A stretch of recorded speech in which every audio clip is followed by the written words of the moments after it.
ಆ ಭಾರವನ್ನು ದೇವರೇ ನೆಹೇಮನಿಗೆ ಕೊಟ್ಟ ನಿಮಿತ್ತ ಅವನು ಬರ್ಡನನ್ನು ರಿಯಾಲಿಟಿಗೆ ತಗೊಂಡು ಬಂದ, ನಿಜಾಂಶಕ್ಕೆ ಅವನು ತಗೊಂಡು ಬಂದ.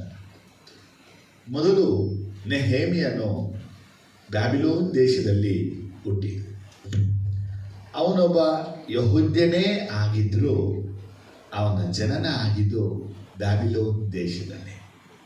ಅವನ ಸಹೋದರ ಅನಾನಿ ಯೆರೂಸಲೇಮಿನ ಪೌಳಿಗೋಡೆಗಳು ಬಿದ್ದು ಹೋಗಿದೆ, ಬಾಗಿಲುಗಳು ಸುಟ್ಟು ಹೋಗಿವೆ, ಬುರುಜುಗಳು ನಾಶವಾಗಿದೆ, ಇಸ್ರೇಲ್ ಜನಗಳು ಬಹಳ ನಿಂದೆ ಅವಮಾನಕ್ಕೆ ಒಳಗಾಗಿದ್ದಾರೆ ಎಂಬ ವಿಷಯವನ್ನು ಅವನಿಗೆ ತಿಳಿಸಲಾಯಿತು. ತಿಳಿಸಲಾದ ದಿನ ಮೊದಲುಗೊಂಡು 120 ದಿನಗಳ ತನಕ ನೆಹೇಮಿಯ ಉಪವಾಸ ಪ್ರಾರ್ಥನೆಯನ್ನ ಮಾಡಿದ. 120 ಡೇಸ್, 4 ತಿಂಗಳು ಕಣ್ಣೀರು, ಉಪವಾಸ, ದುಃಖ, ಪ್ರಾರ್ಥನೆ. ಅದು ಹಗಲು ರಾತ್ರಿ. ಇವನ ಪ್ರಾರ್ಥನೆಯಲ್ಲಿ ಮುಖ್ಯವಾದ ವಿಷಯ ಒಂದು, ನಾವು ಯೆರೂಸಲೇಮ್ ಪಟ್ಟಣವನ್ನು ಕಟ್ಟಬೇಕು ಅನ್ನೋ ಪ್ರೇಯರ್ ಮಾಡಲೇ ಇಲ್ಲ. ಗೋಡೆ ಕಟ್ಟಬೇಕು ಆ ಪ್ರೇಯರು ಮಾಡಲಿಲ್ಲ. ಬುರುಜು ಕಟ್ಟಬೇಕು ಆ ಪ್ರೇಯರು ಪ್ರಾರ್ಥಿಸಲಿಲ್ಲ. ಅವನ ಪ್ರಾರ್ಥನೆ ಅಂದರೆ, ನಮ್ಮನ್ನ ಮತ್ತೆ ಯೆರೂಸಲೇಮಿಗೆ ಯೂದಾಯ ದೇಶಕ್ಕೆ ಕರ್ಕೊಂಡು ಹೋಗು, ಈ ಅರ್ಥಸ್ಥ ರಾಜನಲ್ಲಿ ಕಾರ್ಯವನ್ನ ಮಾಡು ಎಂಬುದಾಗಿ ಪ್ರಾರ್ಥಿಸಿದ. 2ನೇ ಚಾಪ್ಟರ್ 4ನೇ ವಾಕ್ಯವನ್ನು ಓದುವಾಗ, ಅರ್ಥಸ್ಥ ರಾಜ, ನಿನ್ನ ಅಪೇಕ್ಷೆ ಏನು, ನಿನ್ನ ಮುಖ ಯಾಕೆ ಕಳೆಗುಂದಿದೆ ಎಂಬುದಾಗಿ ಕೇಳುವಾಗ ನೆಹೇಮಿಯ ಹೇಳ್ತಾನೆ, ನನ್ನ ಪಿತೃಗಳು ಇರುವ ಸಮಾಧಿಯ ಪಟ್ಟಣ ಹಾಳಾಗಿದೆ ಅಂತ ಹೇಳ್ದ. ಅವನು ನೇರವಾಗಿ ರಾಜನಿಗೆ ಯೆರೂಸಲೇಮ್ ಹಾಳಾಗಿದೆ ಅಂತ ಹೇಳಲಿಲ್ಲ, ನನ್ನ ಪಿತೃಗಳು ಸಮಾಧಿ ಇರುವ ಪಟ್ಟಣ ಅಂತ ಹೇಳಿದ. ಈಗ ಇವತ್ತು ಅಷ್ಟೇ ಅನ್ಯ ಜನಗಳಲ್ಲಿ ಸಮಾಧಿಗೆ ಬಹಳ ಬೆಲೆ ಇದೆ. ಅವರಪ್ಪ ಆಗಿರ್ಬೋದು, ಅಮ್ಮ ಆಗಿರ್ಬೋದು, ಬದುಕಿದ್ದಾಗ ಬೆಲೆ ಇತ್ತೋ ಇಲ್ವೋ, ಸತ್ತ ಮೇಲೆ ಸಮಾಧಿಗೆ ಬಹಳ ಬೆಲೆ. ಅದಕ್ಕೆ ಆ ದಿನಗಳಲ್ಲಿ ಪರ್ಷಿಯನ್ಸ್ಗಳುವೆ ಸಮಾಧಿಗಳಿಗೆ ಬಹಳ ಬೆಲೆಯನ್ನು ಕೊಡ್ತಾ ಇದ್ರು. ಹಾಗಾಗಿನೇ ಇವನು ಸಮಾಧಿಗಳಿರುವ ಪಟ್ಟಣವನ್ನು ಕಟ್ಟಬೇಕು ಎಂಬುದಾಗಿ ರಾಜನಿಗೆ ರಿಕ್ವೆಸ್ಟ್ ಅನ್ನು ಮಾಡಿದ. ನಾ ಹಿಂದೆ 3 ವಿಷಯ ಹೇಳಿದೆ. ಈ ಒಂದು ಕಟ್ಟಡವನ್ನು ಕಟ್ಟದವರು ಕೇವಲ 52 ದಿನಗಳಲ್ಲಿ ಅವನ ಲೈಫಲ್ಲಿ ಎದುರುಗೊಂಡಂಥ ಸವಾಲುಗಳು, ಡಿಸ್ಕರೇಜ್ಮೆಂಟ್ಗಳು, ಡಿಸಪಾಯಿಂಟ್ಗಳನ್ನು ಅವನು ಜಯಿಸಿದ. ದೇವರು ನಿಮಗೆ ದರ್ಶನವನ್ನ ಅಥವಾ ದೇವರೇ ನಿಮ್ಮ ಹೃದಯದಲ್ಲಿ ಒಂದು ಯೋಜನೆನ ಇಟ್ಟಿದ್ರೆ, ಆ ಯೋಜನೆಗಳು, ಆ ಉದ್ದೇಶಗಳನ್ನು ಸಫಲಪಡಿಸಬೇಕಾದ್ರೆ ದೇವರ ವಾಗ್ದಾನಗಳನ್ನು ಬಲವಾಗಿ ಹಿಡಿಬೇಕು. ಆ ದೇವರ ಮಾತೆ ನಮ್ಮ ಜೀವನಕ್ಕೆ ಅಡಿಪಾಯವಾಗಿ ಇರಬೇಕು. ನೆಹೇಮಿಯ ಈ ಗೋಡೆಯನ್ನು ಕಟ್ಟುವ ಕೆಲಸದಲ್ಲಿ ಅವನ ಅಷ್ಟೊತ್ತು ನಮ್ರತೆ, ಆ ಭಯ, ಆ ಭಕ್ತಿ, ಆ ಧೈರ್ಯ, ಆ ಸಾಹಸ ಎಲ್ಲ ಹೇಗೆ ಬಂತು, ಎಲ್ಲಿಂದ ಬಂತು ಅಂತ ಕೇಳಿದ್ರೆ ಅದು ಒಂದು ಉತ್ತರ, ದೇವರ ವಾಗ್ದಾನಗಳನ್ನು ಹಿಡಿದು ಆ ವಾಗ್ದಾನವನ್ನು ಅಡಿಪಾಯವಾಗಿ ಹಿಡಿದುಕೊಂಡ. ಅವನ ನಂಬಿಕೆ, ಅವನ ವಿಶ್ವಾಸ, ಅವನ ಭರವಸೆಯಲ್ಲಿ ಚಂಚಲನಾಗಲಿಲ್ಲ. ಅವನ ನಂಬಿಕೆಯಲ್ಲಿ ದೃಢವಾಗಿ ಅವನಿದ್ದ. ಅದು ಮಾತ್ರವಲ್ಲದೆ ಇನ್ನೂ ವಿಷಯ ಧ್ಯಾನಿಸಿದ್ದು, ಹೋರಾಟಗಳು, ವಿರೋಧತ್ವಗಳು, ವೈರತ್ವಗಳೆಲ್ಲ ಬರುವಾಗ ನಾವು ಯಾರೊಂದಿಗೆ ಹೆಣಗಾಡಬಾರ್ದು, ಆರ್ಗ್ಯುಮೆಂಟನ್ನು ಮಾಡಬಾರ್ದು. ದೇವರ ಯೋಜನೆ ಏನಿದೆಯೋ ಅದರಲ್ಲಿ ಗಮನ ವಹಿಸಬೇಕು, ಆ ಯೋಜನೆಯಲ್ಲಿ ಹೋಗ್ತಾ ಇರಬೇಕು.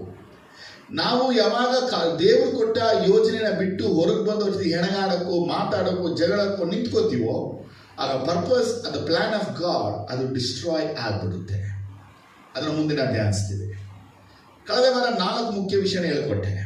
1, ಅವನು ದೇವರ ಬಳಿ ಹೋದಾಗ ಯೆರೂಸಲೇಮ್ ಪಟ್ಟಣ ಕಟ್ಟಬೇಕಂತ ಪ್ರೇಯರ್ ಮಾಡಲಿಲ್ಲ. ರಾಜನ ಬಳಿ ಹೋದಾಗ ಸಮಾಧಿಗಳ ಬಗ್ಗೆ ಮಾತಾಡ್ದ. ಇಸ್ರೇಲ್ ಜನರ ಬಳಿ ಬಂದಾಗ ಯೆರೂಸಲೇಮ್ ಪಟ್ಟಣವು, ಬಾಗಿಲು, ಗೋಡೆ ಕಟ್ಟಲ್ಪಡುವ ಮಾತಾಡ್ದ. ಆದರೆ ಶತ್ರುಗಳ ಬಳಿ ಹೋದಾಗ ಹೇಳ್ತಾನೆ ದೇವರ ಕೆಲಸ ಅಂತ ಅದನ್ನ ಅವನು ಹೇಳಿದ. ಕಳೆದ ವಾರ ನಾವು ತಿಳಿದ ಒಂದು ಸತ್ಯ ಅಂದರೆ, ನಾವು ನಮ್ಮ ಹೃದಯದಲ್ಲಿ ಪ್ರಾರ್ಥಿಸುವಂಥವರಾಗಿರಬೇಕು. ನಮ್ಮ ಪ್ರಾರ್ಥನೆ ಹೇಗಿರಬೇಕಂದ್ರೆ, ನಮ್ಮ ಶಕ್ತಿ ಮೀರುವಂಥದ್ದಾಗಿರಬೇಕು. ಅರಿಯುವಂಥ ಪ್ರಾರ್ಥನೆಯನ್ನು ನಾವು ಮಾಡಬೇಕು. ಈ ಪ್ರಾರ್ಥನೆ ಎಲ್ಲಿ ಬೇಕಾದರೂ, ಯಾವಾಗ ಬೇಕಾದರೂ, ಹೆಂಗೆ ಬೇಕಾದರೂ ನಾವು ಇದನ್ನು ಮಾಡಬಹುದು. ದಮಸ್ಕದ ಎಲಾಜಾರ್ ರೋಡಲ್ಲಿ ಮಾಡಿದ್ದಾನೆ. ದಾಗೋನನ ಗುಡಿಯಲ್ಲಿ ಸಾಮ್ಸನ್ ಪ್ರೇಯರ್ ಮಾಡಿದ್ದಾನೆ. ಯೇಸು ಸ್ವಾಮಿ ಶಿಲುಬೆಲ್ ಪ್ರೇಯರ್ ಮಾಡಿದ್ದಾರೆ. ಅನೇಕರು ಇಂಥ ಪ್ರಾರ್ಥನೆಗಳನ್ನು ಮಾಡಿ, ನೀವು ಅಷ್ಟೇ ಬ್ಯಾಂಕಿಗೆ ಹೋದಾಗ, ಟ್ರೈನಲ್ಲಿ ಹೋಗುವಾಗ, ಬಸ್ಸಲ್ಲಿ ಹೋಗುವಾಗ, ಸ್ಕೂಟ್ರಲ್ಲಿ ಹೋಗುವಾಗಲೂ ನಿಮ್ಮ ಹೊಳಗೆ ಏನು ಮಾಡ್ತಿರ್ತೀರಾ? ಪ್ರಾರ್ಥನೆ. ನಾನು ಕಳೆದ ವಾರ ಹೇಳಿದೆ, ಯೇಸು ಇದ್ದ ದಿನಗಳಲ್ಲಿ ಆತ ದೇವಾಲಯದಲ್ಲಿ ಹೋಗಿ ಪ್ರಾರ್ಥನೆ ಮಾಡೇ ಇಲ್ಲ. ದೇವಾಲಯದಲ್ಲಿ ಆತನು ಎಲ್ಲ ಕಡೆ ಪ್ರಾರ್ಥಿಸಿದ. ಸೊ ಇವತ್ತು ನಾವು ಧ್ಯಾನಿಸುವಂಥ ಮುಖ್ಯವಾದ ವಿಷಯ ಎರಡುದೇ. ಅದು ನೆಹೆಮ್ಯ ಅಧ್ಯಾಯ 2 ವಾಕ್ಯ 20ರಲ್ಲಿ. ನೆಹೆಮಾಯ 2ನೇ ಅಧ್ಯಾಯ 20ನೇ ವಾಕ್ಯ ನೋಡಿ ಕನ್ನಡದಲ್ಲಿ. ಆಗ ನಾನು ಅವರಿಗೆ ಪ್ರತ್ಯುತ್ತರವಾಗಿ ಪರಲೋಕದ ದೇವರು ನಮಗೆ ಸಾಫಲ್ಯವನ್ನು ಅನುಗ್ರಹಿಸುವನು. ಆತನ ಸೇವಕರಾಗಿರುವಂತ ನಾವು ಎದ್ದು ಕಟ್ಟುವೆವು. ಆದರೆ ನಿಮಗೆ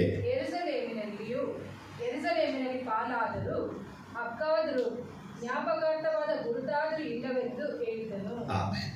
ಇವತ್ತು ನಾವು ಧ್ಯಾನಿಸುವಂತ ವಿಷಯ ಮೊದಲು, ಪರಲೋಕದ ದೇವರು ನಮಗೆ ಸಾಫಲ್ಯವನ್ನ ಅನುಗ್ರಹಿಸುವನು. ನೆಹೆಮ್ಯ ಹೇಳ್ತಾ ಇರೋದು, the God of ever will succeed us. ನಮಗೆ ಸಕ್ಸಸ್ ಅನ್ನು ಆತನು ಕೊಡ್ತಾನೆ, ಯಶಸ್ಸನ್ನು ಆತನು ನಮಗೆ ಕೊಡುತ್ತಾನೆ. ಇಲ್ಲಿ ಸನ್ಬೆಲಟ್, ಥೋಬಿಯಾಸ್, ಗೇಷೋಮ್ ಅವನ ಬಳಿ ಬಂದು ಅವನ ತಿರಸ್ಕರಿಸಿ ಗೇಲಿ ಮಾಡಿ, ನೀ ರಾಜನಿಗೆ ವಿರುದ್ಧವಾಗಿ ತಿರುಗಿ ಬೀಳಬೇಕೆಂದಿದ್ದಿ ಹೇಳಿದಾಗ ಅವನು ಹೇಳಿದ ಮಾತು. ಈ ಸನ್ಬೆಲಟ್, ಥೋಬಿಯಾಸ್, ಗೇಷೋಮ್ ಹೇಳಿದ 3 ಮಾತುಗಳು. 1, ಅವನ ತಿರಸ್ಕರಿಸಿದ್ದು. 2, ಅವನನ್ನು ಗೇಲಿ ಮಾಡಿದ್ದು. 3, ಅವನ ಮೇಲೆ ಸುಳ್ಳಾದ ಅಪವಾದವನ್ನು ಹೊರಿಸಿತು. ನೀನು ರಾಜನಿಗೆ ತಿರುಗಿ ಬೀಳಬೇಕೆಂದಿದ್ದಿ. ನೆಹೆಮ್ಯ ಈ ಯೆರೂಸಲೇಮ್ ಪಟ್ಟಣವನ್ನು ಕಟ್ಟಕ್ಕೂ, ಗೋಡೆಗಳನ್ನು ಕಟ್ಟಕ್ಕೂ, ಬಾಗಿಲನ್ನು ಕಟ್ಟಕ್ಕೂ, ಬುರುಜುಗಳನ್ನು ಕಟ್ಟಕ್ಕೂ ರಾಜನಿಂದಲೇ ಎಲ್ಲ ಅನುಮತಿಯನ್ನ, ಎಲ್ಲ ಸಹಾಯವನ್ನ ಪಡ್ಕೊಂಡೇ ಬಂದಿರೋದು. ಅದು ಬೈಬಲ್ ಬರೆಯಲ್ಪಟ್ಟಿದೆ ಚಾಪ್ಟರ್ 2 ಅಲ್ಲಿ. ಆದರೆ ನೆಹೆಮ್ಯ ರಾಜನಿಂದ ತಾನು ಹೊಂದಿದಂತೆ ಯಾವ ವಿಷಯವನ್ನು ಈ ಶತ್ರುಗಳಿಗೆ ಅವನು ಹೇಳಲಿಲ್ಲ. ಅವನು ನೇರವಾಗಿ ಹೇಳ್ತಾ ಇದ್ದಾನೆ, ಪರಲೋಕದ ದೇವರೇ ನಮಗೆ ಸಫಲತೆಯನ್ನ ಕೊಡುವನು. ನಾವು ಮಾಡುವಂಥ ತಪ್ಪೇನೆಂದರೆ, ಎಷ್ಟೋ ಸಲ ನಮಗೆ ಬರುವಂಥ ಇನ್ಫ್ಲುಯೆನ್ಸ್ಗಳು, ಎಷ್ಟೋ ಸಲ ನಮಗೆ ಸಿಗುವಂಥ ಸಪೋರ್ಟ್ಗಳನ್ನು ನಾವು ಬಹಿರಂಗಪಡಿಸಿಬಿಡ್ತೀವಿ. ನಾವು ಯಾವಾಗ ಯಾರು, ಎಲ್ಲಿ, ಹೇಗೆ ನಮಗೆ ಸಹಾಯ ಮಾಡ್ತಾ ಇದ್ದಾರೆ ಅಂತ ನಾವು ಬಾಯಿ ಬಿಡ್ತೀವೋ, ಶತ್ರು ಅಲ್ಲಿ ಹೋಗಿ ಕೆಲಸ ಮಾಡ್ತಾನೆ. ಸೊ ನೆಹೆಮ್ಯ ಇಲ್ಲಿ ಮಾಡಿದ ವಿಷಯ ಅಂದರೆ, ಅವನು ಅದನ್ನು ಹೈಡ್ ಮಾಡ್ದ. ಅರ್ಥಸ್ಥ ರಾಜನು ಯೆರೂಸಲೇಮ್ ಕಟ್ಟಕ್ಕೆ ಏನೆಲ್ಲ ಬೇಕೋ, ಸೈನಿಕರನ್ನ, ರಾಹುತರನ್ನ, ಪತ್ರಗಳನ್ನ, ಮರಗಳನ್ನ ಕಳಿಸಿದ್ದಾನೆ. ಆದರೆ ಯಾವುದವನು ರಾಜನಿಂದ ಹೊಂದಿದ್ರುವೆ, ರಾಜನಿಂದ ಹೊಂದಿದ್ದೆ ಅಂತ ಹೇಳದೆ ಪರಲೋಕದ ದೇವರು ಎಂಬುದಾಗಿ ಹೇಳಿದ. ಹಾಗೆ ನಿಮ್ಮ ವೇಳೆಯಲ್ಲಿ ಇವತ್ತು ನಿಮಗೂ ಕೆಲವು ವಿಷಯಗಳೆಲ್ಲ ಇರಬಹುದು, ಯಾವುದೋ ವಿಚಾರಗಳಿರ್ಬೋದು. ಅವನ ಇಟ್ಟುಕೊಳ್ಳುವಾಗ ನೀವು ಯಾರು ಮಾಡ್ತಾ ಇದ್ದಾರೆ, ಯಾರು ಕೊಡ್ತಾ ಇದ್ದಾರೆ, ಯಾರು ಸಹಾಯ ಇದೆ ಅನ್ನೋದನ್ನು ಹೇಳದೆ ಪರಲೋಕದ ದೇವರ ಸಹಾಯ ಎಂಬುದಾಗಿಯೇ ನೀವು ಹೇಳಬೇಕು. ಹಾಗೆ ಹೇಳೋದ್ರಿಂದ ಶತ್ರು ಯಾವ ಕಾರ್ಯ ಮಾಡಬೇಕಾಗಿತ್ತೋ ಆ ಕಾರ್ಯ ಅವನಿಂದ ಮಾಡಕ್ಕೆ ಆಗುವುದಿಲ್ಲ. Amen, hallelujah. ಇವತ್ತು ನಾವು 2 ವಿಚಾರಗಳನ್ನು ಮುಖ್ಯವಾಗಿ ತಿಳ್ಕೊಳ್ಳೋಕ್ಕಾಗಿ ಹೋಗ್ತಾ ಇದ್ದೇವೆ. ನೆಹೆಮಾಯ ಈ ಭಾಗದಲ್ಲಿ ಪರಲೋಕದ ದೇವರು ನಮಗೆ ಸಾಫಲ್ಯವನ್ನ ಅನುಗ್ರಹಿಸುವನು ಎಂಬುದಾಗಿ ಹೇಳಿದ. ನೆಹೆಮಾಯ ಈ ಪದವನ್ನ ಹೇಳಕ್ಕೆ ಕಾರಣ ಏನು? ನಾ ಹಿಂದೆನೇ ಹೇಳಿದ್ದೇನೆ, ಪರಲೋಕದ ದೇವರೇ ಎಂಬುದಾಗಿ ನೆಹೆಮಾಯ ಕರೆಯಕ್ಕೆ ಹಿನ್ನೆಲೆ ಯಾರು ಅಂದ್ರೆ ದಾನಿಯೇಲ, ಹಿನ್ನೆಲೆ ಯಾರು ಅಂದ್ರೆ ಎಜ್ರಾ. ಈ ಎಜ್ರಾ ದಾನಿಯೇಲ್ ಪುಸ್ತಕದಲ್ಲಿ ಬಯಲ್ಪಟ್ಟ ಹಾಗೆಯೇ ಈ ಪುಸ್ತಕದಲ್ಲಿ ಪರಲೋಕದ ದೇವರು ಎಂಬುದಾಗಿ ಬರೆಯಲ್ಪಟ್ಟಿದೆ. ಹಾಗಾದ್ರೆ ಇಲ್ಲಿ ಇವರು ಪರಲೋಕದ ದೇವರು ನಮಗೆ ಸಾಫಲ್ಯವನ್ನು ಅನುಗ್ರಹಿಸುವನು ಅಂತ ಹೇಳ್ತಾರೆ. ಅಂದ್ರೆ ಇದು ಹಿಂದುಗಡೆ ಇರುವಂತ ಯಾವುದೋ ಒಂದು ವಿಷಯವನ್ನೇ ನೆಹೆಮಾಯ ಅದನ್ನ ರಿಪೀಟ್ ಮಾಡ್ತಾ ಇದ್ದಾನೆ. ನೆಹೆಮಾಯ ಪುಸ್ತಕವನ್ನು ಓದುವಾಗ ಒಂದು ಕನ್ಕ್ಲೂಷನ್ ನಾವು ಏನು ಬರಬೇಕಂದ್ರೆ, ಅವನ ಪ್ರಾರ್ಥನೆಯಲ್ಲಿ ದಾನಿಯೇಲನನ್ನ ಅವನು ತಗೊಳ್ತಾನೆ, ಅವನ ಜೀವನದಲ್ಲಿ ಪ್ರವಾದಿಗಳನ್ನ ತಗೊಳ್ತಾನೆ, ಅವನ ಮಾಡೆಲ್ ಆಗಿ ಮೋಸೆನ ತಗೊಳ್ತಾನೆ, ಮಾತ್ರವಲ್ಲದೆ ಅವನ ದಾವೀದ ಸೊಲೊಮೋನರನ್ನು ಮುಂದೆ ಇಟ್ಕೊತಾನೆ. ಫಸ್ಟ್ ಚಾಪ್ಟರ್ 4-11 ವಾಕ್ಯ ಅವನು ಪ್ರೇಯರ್ ಮಾಡುವಾಗ ಆ ಪ್ರೇಯರಲ್ಲಿ ಅನೇಕರೆಲ್ಲ ಬರ್ತಾರೆ. ನಾನು ಒಂದನ್ನ ಕಲಿತೆ, ಪುಸ್ತಕವನ್ನು ಓದುವಾಗ ನೆಹೆಮ್ಯ ಅನ್ನುವಂಥ ಒಂದು ಕಾಪಿ ಆಗಿದ್ದಾನೆ. ಏನಾಗಿದ್ದಾನೆ? Is a copy. ಒರಿಜಿನಲ್ ಆದಿಕಾಂಡದಿಂದ ಹಿಂದೆ ಇರುವಂಥ ಪುಸ್ತಕಗಳೆಲ್ಲ ಇದೆ. ಹಾಗೆ ನಮ್ಮ ಜೀವನದಲ್ಲಿ ನಾವೇ ಜೀಸಸ್ ಅನ್ನ ಕಾಪಿ ಆಗಿದ್ದು, ನಮ್ಮ ರಿಯಾಲಿಟಿ ಜೀಸಸ್ಸೇ ನಮಗೆ ಆಗಿರಬೇಕು. ನಮ್ಮ ಜೀವನದ ಪ್ರತಿ ಹಂತಗಳು, ಪ್ರತಿ ಮಾರ್ಗಗಳು, ಪ್ರತಿ ದಾರಿಗಳಲ್ಲಿ ನಾವಾಗಿ ಕಂಡು ಬರದೆ ನಮ್ಮಲ್ಲಿ ಯೇಸು ಕಂಡು ಬರುವ ಹಾಗೆ ನಾವು ನಡೆಯಬೇಕು. ನಮ್ಮ ಮುಖ್ಯ ಯೋಚನೆ ಏನಂದ್ರೆ, ಈ ಪಟ್ಟಣದಲ್ಲಿ ಕರ್ತನ ಒಂದು ಪ್ರಾರ್ಥನಾ ಕೇಂದ್ರಗಳು ಕಟ್ಟಲ್ಪಡಬೇಕು, ಪ್ರಾರ್ಥನಾ ಬಾಗಿಲುಗಳು ತೆರಳಲ್ಪಡಬೇಕು, ಪ್ರಾರ್ಥನಾ ಬುರುಜುಗಳು ಕಟ್ಟಲ್ಪಡಬೇಕು. ಇದನ್ನ ನಾವು ಕಲ್ಲು ಮಣ್ಣು ಮರದಿಂದ ಕಟ್ಟುವಂತವರಲ್ಲ, ಇದನ್ನ ನಾವು ಪ್ರಾರ್ಥನೆಯಲ್ಲಿ ಕಟ್ಟಬೇಕು. ಬಲಗೆತ್ತಿ ಆಮೇಲೆ ಅಲೆ. ನೆಹೆಮಾಯ ಈ ಪದವನ್ನ ಸನ್ಬಲಾಟ್ಗೂ ಥೋಬಿಯಸ್ಗೂ ಗೇಷಮ್ಗೂ ಹೇಳಕ್ಕೆ ಹಿನ್ನೆಲೆ ಏನು? ಏನಕ್ಕೆ ಈ ಪದವನ್ನ ಅಲ್ಲಿ ಹೇಳದ? ಅದಕ್ಕೆ ನಮಗೆ ಎಜ್ರಾ 5:5 ಓದುವಾಗ, ದಾರ್ಯಾವೇಶನ ಬಳಿಗೆ ಬರುವವರೆಗೂ ಅವರು ಇವರನ್ನು ನಿಲ್ಲಿಸದ ಹಾಗೆ ಇವರ ದೇವರ ಕಣ್ಣು ಯಹೂದ್ಯರ ಹಿರಿಯರ ಮೇಲೆ ಇತ್ತು. ಆಮೇಲೆ ತುಂಬಾ ವರ್ಡ್ ತುಂಬಾ ಚೆನ್ನಾಗಿದೆ ನೋಡಿ. ಈ ಎಜ್ರಾ ಬಂದು ಈ ಯೆರೂಸಲೇಮಲ್ಲಿ ದೇವಾಲಯವನ್ನ ಕಟ್ಟಿದ್ದಾರೆ.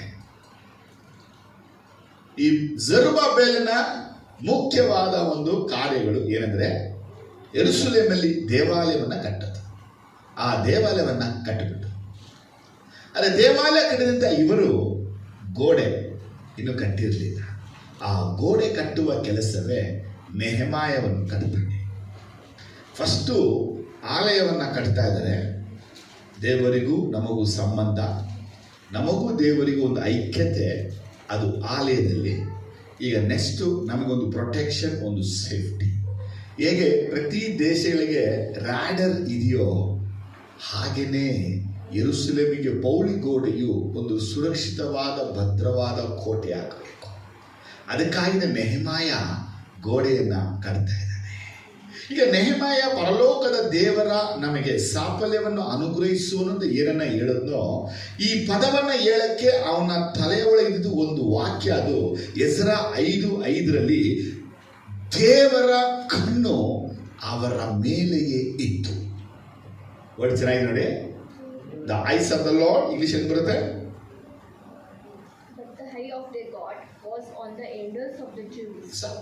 ಹಿರಿಯರ ಮೇಲೆ ದೇವರ ಕಣ್ಣುಗಳು ಇತ್ತು. ಯಾರ ಮೇಲೆ? ಹಿರಿಯರ ಮೇಲೆ. ಈಗ ನೆಹೆಮಾಯ ಏನ್ ಹೇಳ್ತಾ ಇದ್ರೆ, ಇವತ್ತು ನಾನು ಈ ಗೋಡೆಯನ್ನ ಕಟ್ತಾ ಇದ್ದೇನೆ, ಇವತ್ತು ಈ ಬಾಗಿಲನ್ನ ಕಟ್ತೀನಿ, ಇವತ್ತು ನಾನು ಬುರುಜುಗಳನ್ನ ಕಟ್ತಿದ್ರೆ, ಅವತ್ತು ಇದ್ದ ಕಣ್ಣೆ ಇವತ್ತು ಸಹ ಇದೆ. ಆಮೇಲೆ ಹಲ್ಲೆಲೂಯಾ. ನಮ್ಮ ದೇವರನ್ನ ಚೆನ್ನಾಗಿ ನಾವು ತಿಳ್ಕೊಳ್ಳೋದಕ್ಕೆ ನಾವು ಮೊದಲೇ ಹೇಳಿದ್ವು, ದೇವರ ವಾಗ್ದಾನವನ್ನ ಹಿಡಿಬೇಕು, ಅದನ್ನ ಅಡಿಪಾಯ ಮಾಡ್ಕೋಬೇಕು. ನಂಬಿಕೆಯಿಂದ ಒಂದು ಹೆಜ್ಜೆ ಇಟ್ಟರೆ ಕರ್ತನು ಹಲವು ಹೆಜ್ಜೆ ಇಡುವ ಹಾಗೆ ನಮ್ಮನ್ನ ನಡೆಸ್ತಾನೆ. ಆಮೇಲೆ ಇವನ ಮಾಡೆಲ್ ಅಥವಾ ಇವನ ಒಂದು ವಿಷನ್ ಏನಾಗಿದೆ ಅಂದ್ರೆ let us build rise and build the Jerusalem. But ವಿಷಯ ಏನಂದ್ರೆ ಕಣ್ಣುಗಳು ಇತ್ತು ಅಂತ ಹೇಳ್ತಾನೆ. ಯಾರ ಕಣ್ಣಿತ್ತು? ದೇವರ ಕಣ್ಣು. ಆದರೆ ದೇವರ ಕಣ್ಣು ಎಲ್ಲಿ ಇತ್ತು? ಹಿರಿಯರ ಮೇಲೆ ಇದ್ದಿದ್ದಕ್ಕಾಗಿ ಅವರು ದೇವಾಲಯವನ್ನ ಕಟ್ಟಿದ್ರು. ಇವತ್ತು ಅದೇ ಕಣ್ಣು ನಮ್ಮ ಮೇಲೆ ಇದೆ. ನಾವು ಈಗ ಪೌಳಿ ಗೋಡೆಯನ್ನು, ಬಾಗಿಲುಗಳನ್ನು, ಬುರುಜುಗಳನ್ನ ಕಟ್ಟುವೆವು. ಸ್ತೋತ್ರ ಚರಣ ಸರಿ. ಇವತ್ತು ನಾವು ದೇವರ ಕಾರ್ಯಗಳನ್ನ ಏನೇನ ಮಾಡಬೇಕಾದ್ರೆ ನಮಗೆ ವಿರೋಧತ್ವಗಳು ಇರ್ತವೆ. ನಾವು ದೇವರ ಕಾರ್ಯಗಳನ್ನ ಏನಾದರೂ ಮಾಡಿದ್ರೆ, ದೇವ್ರ ಕೆಲಸ ಮಾಡಿದ್ರೆ, ದೇವ್ರಿಗೆ ವಿಷನ್ ಕೊಟ್ಟರೆ, ದೇವ್ರಿಗೆ ಡ್ರೀಮ್ ಕೊಟ್ಟರೆ, ರೆವಲ್ಯೂಷನ್ ಕೊಟ್ಟರೆ, ನೀವು ಏನೇ ಮಾಡೋದು ಒಂದು ಅಪೋಸಿಷನ್ಸ್ ಇರುತ್ತೆ. ಆ ಅಪೋಸಿಷನ್ ಯಾವಾಗ ಬರುತ್ತೋ ಅದನ್ನ ಏನ್ ತಿಳ್ಕೊಳ್ಬೇಕಂದ್ರೆ ದೇವರು ಕಾರ್ಯ ಮಾಡುತ್ತಾ ಇದ್ದಾನೆ, ಇದು ಗುರುತಾಗಿ ಇರುತ್ತೆ. ಅರೆ ನಮ್ಮನ್ನ ಮನಗುಂದದಂತೆ, ನಾವು ಕುಗ್ಗಿ ಹೋಗದಂತೆ, ನಾವು ತಡರಾಗದಂತೆ, ನಾವು ಸ್ಥಿರವಾಗಿ ನಂಬಿಕೆಯಲ್ಲಿ ನಿಂತು ಹೋರಾಟವನ್ನ ಮಾಡಬೇಕಾಗಿದೆ. ಕರ್ತನ ವಾಗ್ದಾನಗಳು ನೆರವೇರುತ್ತೆ. ಆಮೇಲೆ ನೋಡಿ, ನಮ್ಮೊಂದು ಮಾತು ಬರ್ತಾ ಇದೆ, ಜಯವು ಕರ್ತನಿಂದಲೇ ಬರುವುದು, ಮ್ಯಾನುಫ್ಯಾಕ್ಚರ್ ಮಾಡಕ್ಕಾಗಲ್ಲ. ಒಂದು ಮಾತು ನನ್ನ ಮೈಂಡಲ್ಲಿ ಬರ್ತಾ ಇದೆ ಅಲ್ವಾ? ಜಯವು ಕರ್ತನಿಂದಲೇ ಬರುವುದು, ಮನುಷ್ಯ ಮ್ಯಾನುಫ್ಯಾಕ್ಚರ್ ಮಾಡಕ್ಕೆ, ಸೃಷ್ಟಿ ಮಾಡಕ್ಕೆ ಆಗಲ್ಲ. ಏನ್ ಮಾಡಕ್ಕಾಗಲ್ಲ? ನಿಮ್ಮಲ್ಲಿ ಕರ್ತನ ಯೋಜನೆ ಇದ್ದು, ಕರ್ತನ ಉದ್ದೇಶ ಇದ್ದು, ಕರ್ತನ ಸಂಕಲ್ಪಗಳಿದ್ದಾಗ ನಿಮಗೆ ವಿರೋಧಗಳು ಬಂದೇ ಬರುತ್ತೆ. ನಿಮಗೆ ಗೇಲಿ ಮಾಡೇ ಮಾಡ್ತಾರೆ, ನಿಮಗೆ ಪರಿಹಾಸ್ಯ ಮಾಡೇ ಮಾಡ್ತಾರೆ. ಆ ದಿನಗಳಲ್ಲಿ ನಿಮಗೆ ನೆನಪಲ್ಲಿರುವ ವಿಷಯ ಅಂದ್ರೆ ಕರ್ತನ ಕಣ್ಣುಗಳು ನನ್ನ ಮೇಲಿದೆ. ಕರ್ತನ ಕಣ್ಣು ಯಾರ ಮೇಲೆ ಇದೆಯೋ, ಕರ್ತನ ಕಣ್ಣುಗಳು ಯಾರ ಮೇಲೆ ಇರುತ್ತೋ, ದೇವರು ಕೊಟ್ಟ ವಿಷನ್, ದೇವರು ಕೊಟ್ಟಂತ ಮಿಷನ್, ದೇವರು ಕೊಟ್ಟಂತ ಯೋಚನೆ, ಇಟ್ ವಿಲ್ ಫುಲ್ಫಿಲ್. ಅದು ನೆರವೇರದೆ ಹಾಗೆ ಆಗುತ್ತೆ. ಆಮೇಲೆ ಬರಲಿಲ್ಲ ಸರಿ ಹೇಳಿ, ಕರ್ತನ ಕಣ್ಣು ನನ್ನ ಮೇಲಿದೆ.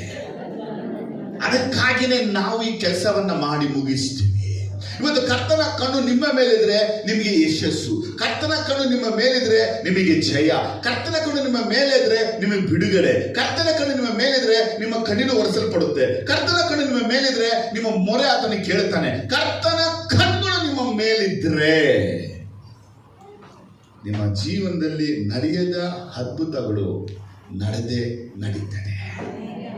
ಆಮೇಲೆ ವಿಮೋಚನಾ ಕಾಂಡ 3ನೇ ಅಧ್ಯಾಯದಲ್ಲಿ 7ನೇ ವಾಕ್ಯವನ್ನ ಓದುವಾಗ ಆ ಯೆಹೋವನು ಹೇಳುವಂತಹ ಮಾತು, ಆಗ ಕರ್ತನು, ಐಗುಪ್ತದಲ್ಲಿರುವ ನನ್ನ ಜನರ ವ್ಯಥೆಯನ್ನು ನಿಶ್ಚಯವಾಗಿ ಕಂಡಿದ್ದೇನೆ. ಬಿಟ್ಟಿ ಕೆಲಸ ಮಾಡಿಸುವವರ ವಿಷಯದಲ್ಲಿ ಅವರು ಇಟ್ಟ ಮೊರೆಯು ನನಗೆ ಕೇಳಿಸಿದ್ದು, ಅವರ ದುಃಖವನ್ನು ಬರೆಯಲು. ಆಮೇಲೆ ವರ್ಡ್ ಅಂದ್ರೆ, ನಾನು ಐಗುಪ್ತ ದೇಶದಲ್ಲಿರುವಂತ ನನ್ನ ಜನರ ದುರವಸ್ಥೆನ ನೋಡಿದ್ದೀನಿ.